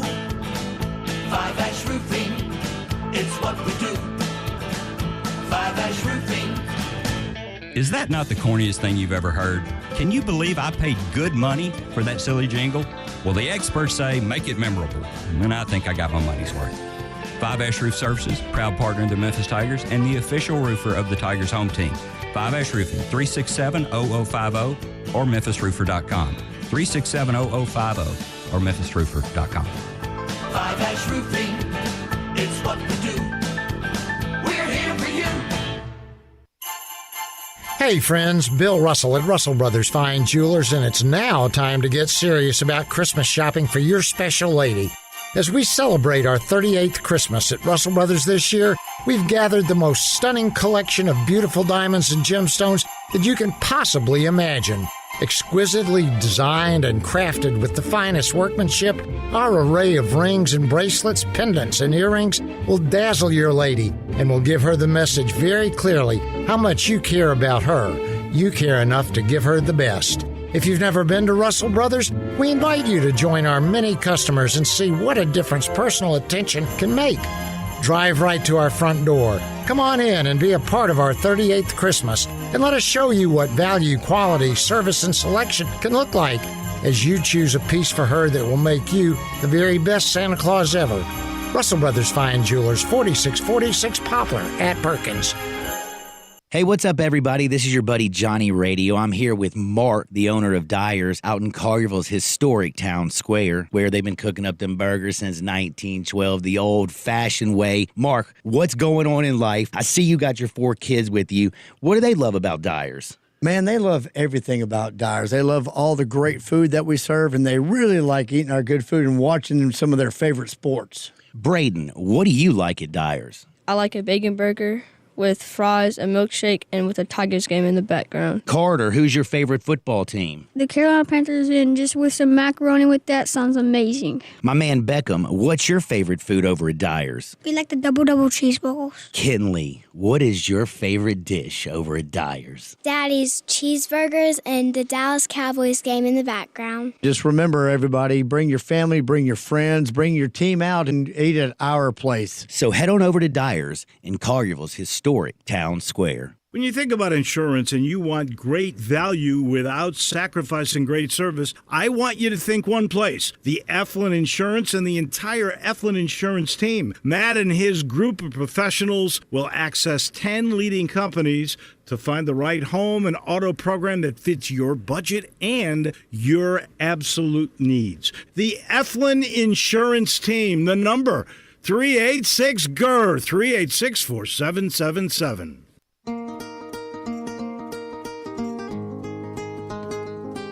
Now back to Sports 56 Mornings on Sports 56 and 98.5 FM. This hour is brought to you by Acura of Memphis. Get them to sign on the line which is dotted. Here once again, Greg Gaston and Eli Savoy. Gonna put the world away for a minute. Acura Memphis, Ridgeway, 385. That's where you'll find them. That's where you'll find beautiful Acura automobiles, plus many other pre-owned vehicles, including certified pre-owned Acuras. You can find at Acura of Memphis. You can find online the inventory of those pre-owned vehicles at AcuraMemphis.com, plus all the information you need on all the different models of Acura, including their EVs that they've got. But over there at Acura Memphis, you can take a test drive of one of those great automobiles, deal with the great people there. It's always just a great experience, great car buying experience every single time when you go see the folks at Acura of Memphis. Again, on Ridgeway, right there at the intersection of 385 and online at AcuraMemphis.com.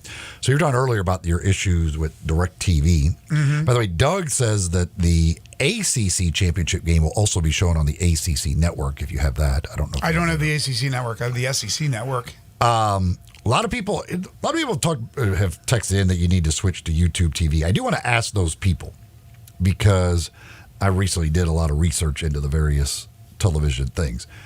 On the YouTube TV, you don't get Bally Sports. So if you have YouTube TV, what are you doing for the Grizzlies games? Because all I've ever heard is people complain about the Bally's app not working very well. So and I don't know if that's the case or not. I just always see people on social media complaining about the app messing up. Mm-hmm. So I just wonder for those people that do have YouTube TV, because I don't think you can get Bally Sports, if I'm not mistaken, from the research I did.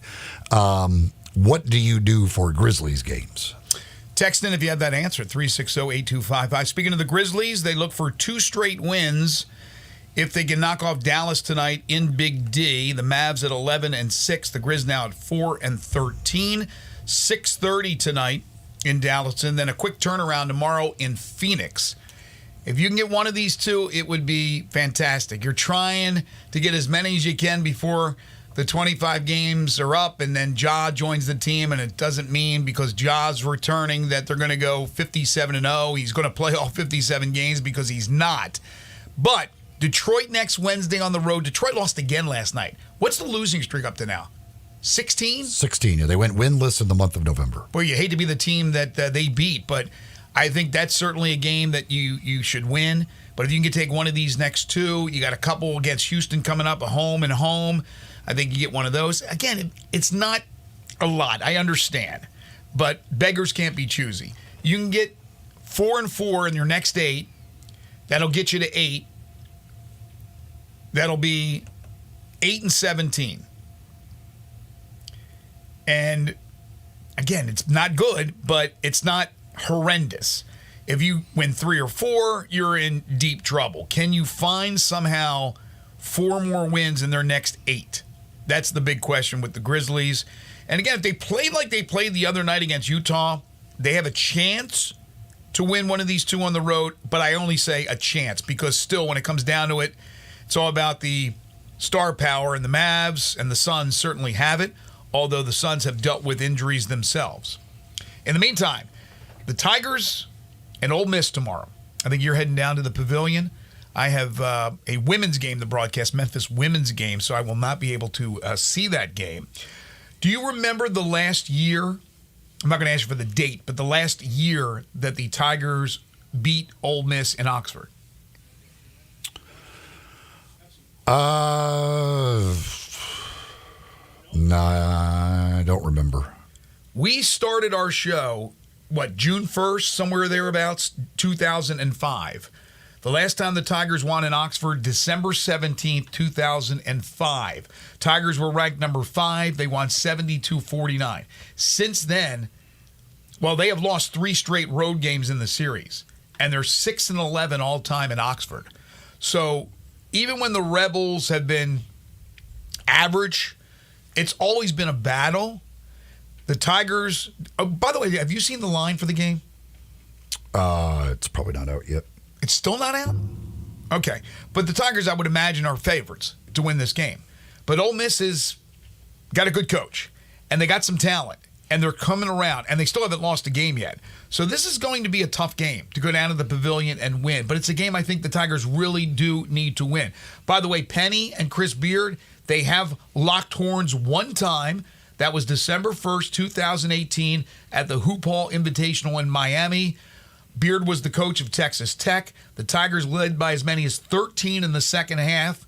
Tyler Harris had 17 points, but the 20th ranked Red Raiders used a 33-10 run over the final 9 minutes to win 78-67. Also something to keep an eye on. David Jones, if he has another one of those big games, if he can get 33, he'll reach 1,000 for his career. He got 409 at DePaul, and he got 451 at DePaul, then 409 at St. John's, and now in Memphis, he's off to a great start, averaging 17.8 points per game. By the way, that 05 Tigers team was loaded. Oh, yeah. Loaded. No, they were loaded. They were ranked, and they went down there and won that game. But again, they haven't had a lot of success going down to Oxford and winning against the Rebels. And then Memphis has to turn around next week, midweek game on Wednesday at VCU in Richmond. That would have been the like with Antonio Anderson and all that group. Was that their freshman year? Yes. Yeah. That recruiting class? Yeah, it was Sean Williams, yeah. Chris Douglas Roberts, Antonio Anderson. They were all freshmen. Dozier, all that group. Yeah. Robert Dozier. What was it? Kareem Cooper. Kareem Cooper. Dorsey was on that team. Dorsey's on the team. Was it basically the team that ended up a few years later playing for the national championship with Derrick Rose with Rodney Carney as well. So. Oh yeah, you're catching the end of Cardi. Yeah, that was a pretty darn good team. Somebody texted and said YouTube TV is awesome. The only drawback is lack of Grizzlies games. The Bally's app is the only option. I said, or you can pirate the Bally's stream. Yeah, I'm getting a lot of why don't you pirate this and do that? Look, man, I just want one service that works, and unfortunately, like I said, my wife has everything bundled, so it's just like a pain in the butt to try to figure out how I can get out of this and that and change everything around. It's just too much, man. It's too much. So I'll have to figure out what I'm going to do for the Washington-Oregon game tonight, because I doubt they'll get that contract squabble fixed between DirecTV and local ABC affiliates. So that sucks. I mean, there's 4 ABC games. My suggestion would be an antenna. Again, I might go out and buy an antenna and see what happens there. But again, I probably still screw that thing up. It sounds pretty easy. Put it in there. Go to the station. Maybe that's the answer. So maybe I'll head over to Best Buy. By the way, we didn't mention Tiger Woods yesterday. His return to golf, playing in the Hero World Challenge in the Bahamas.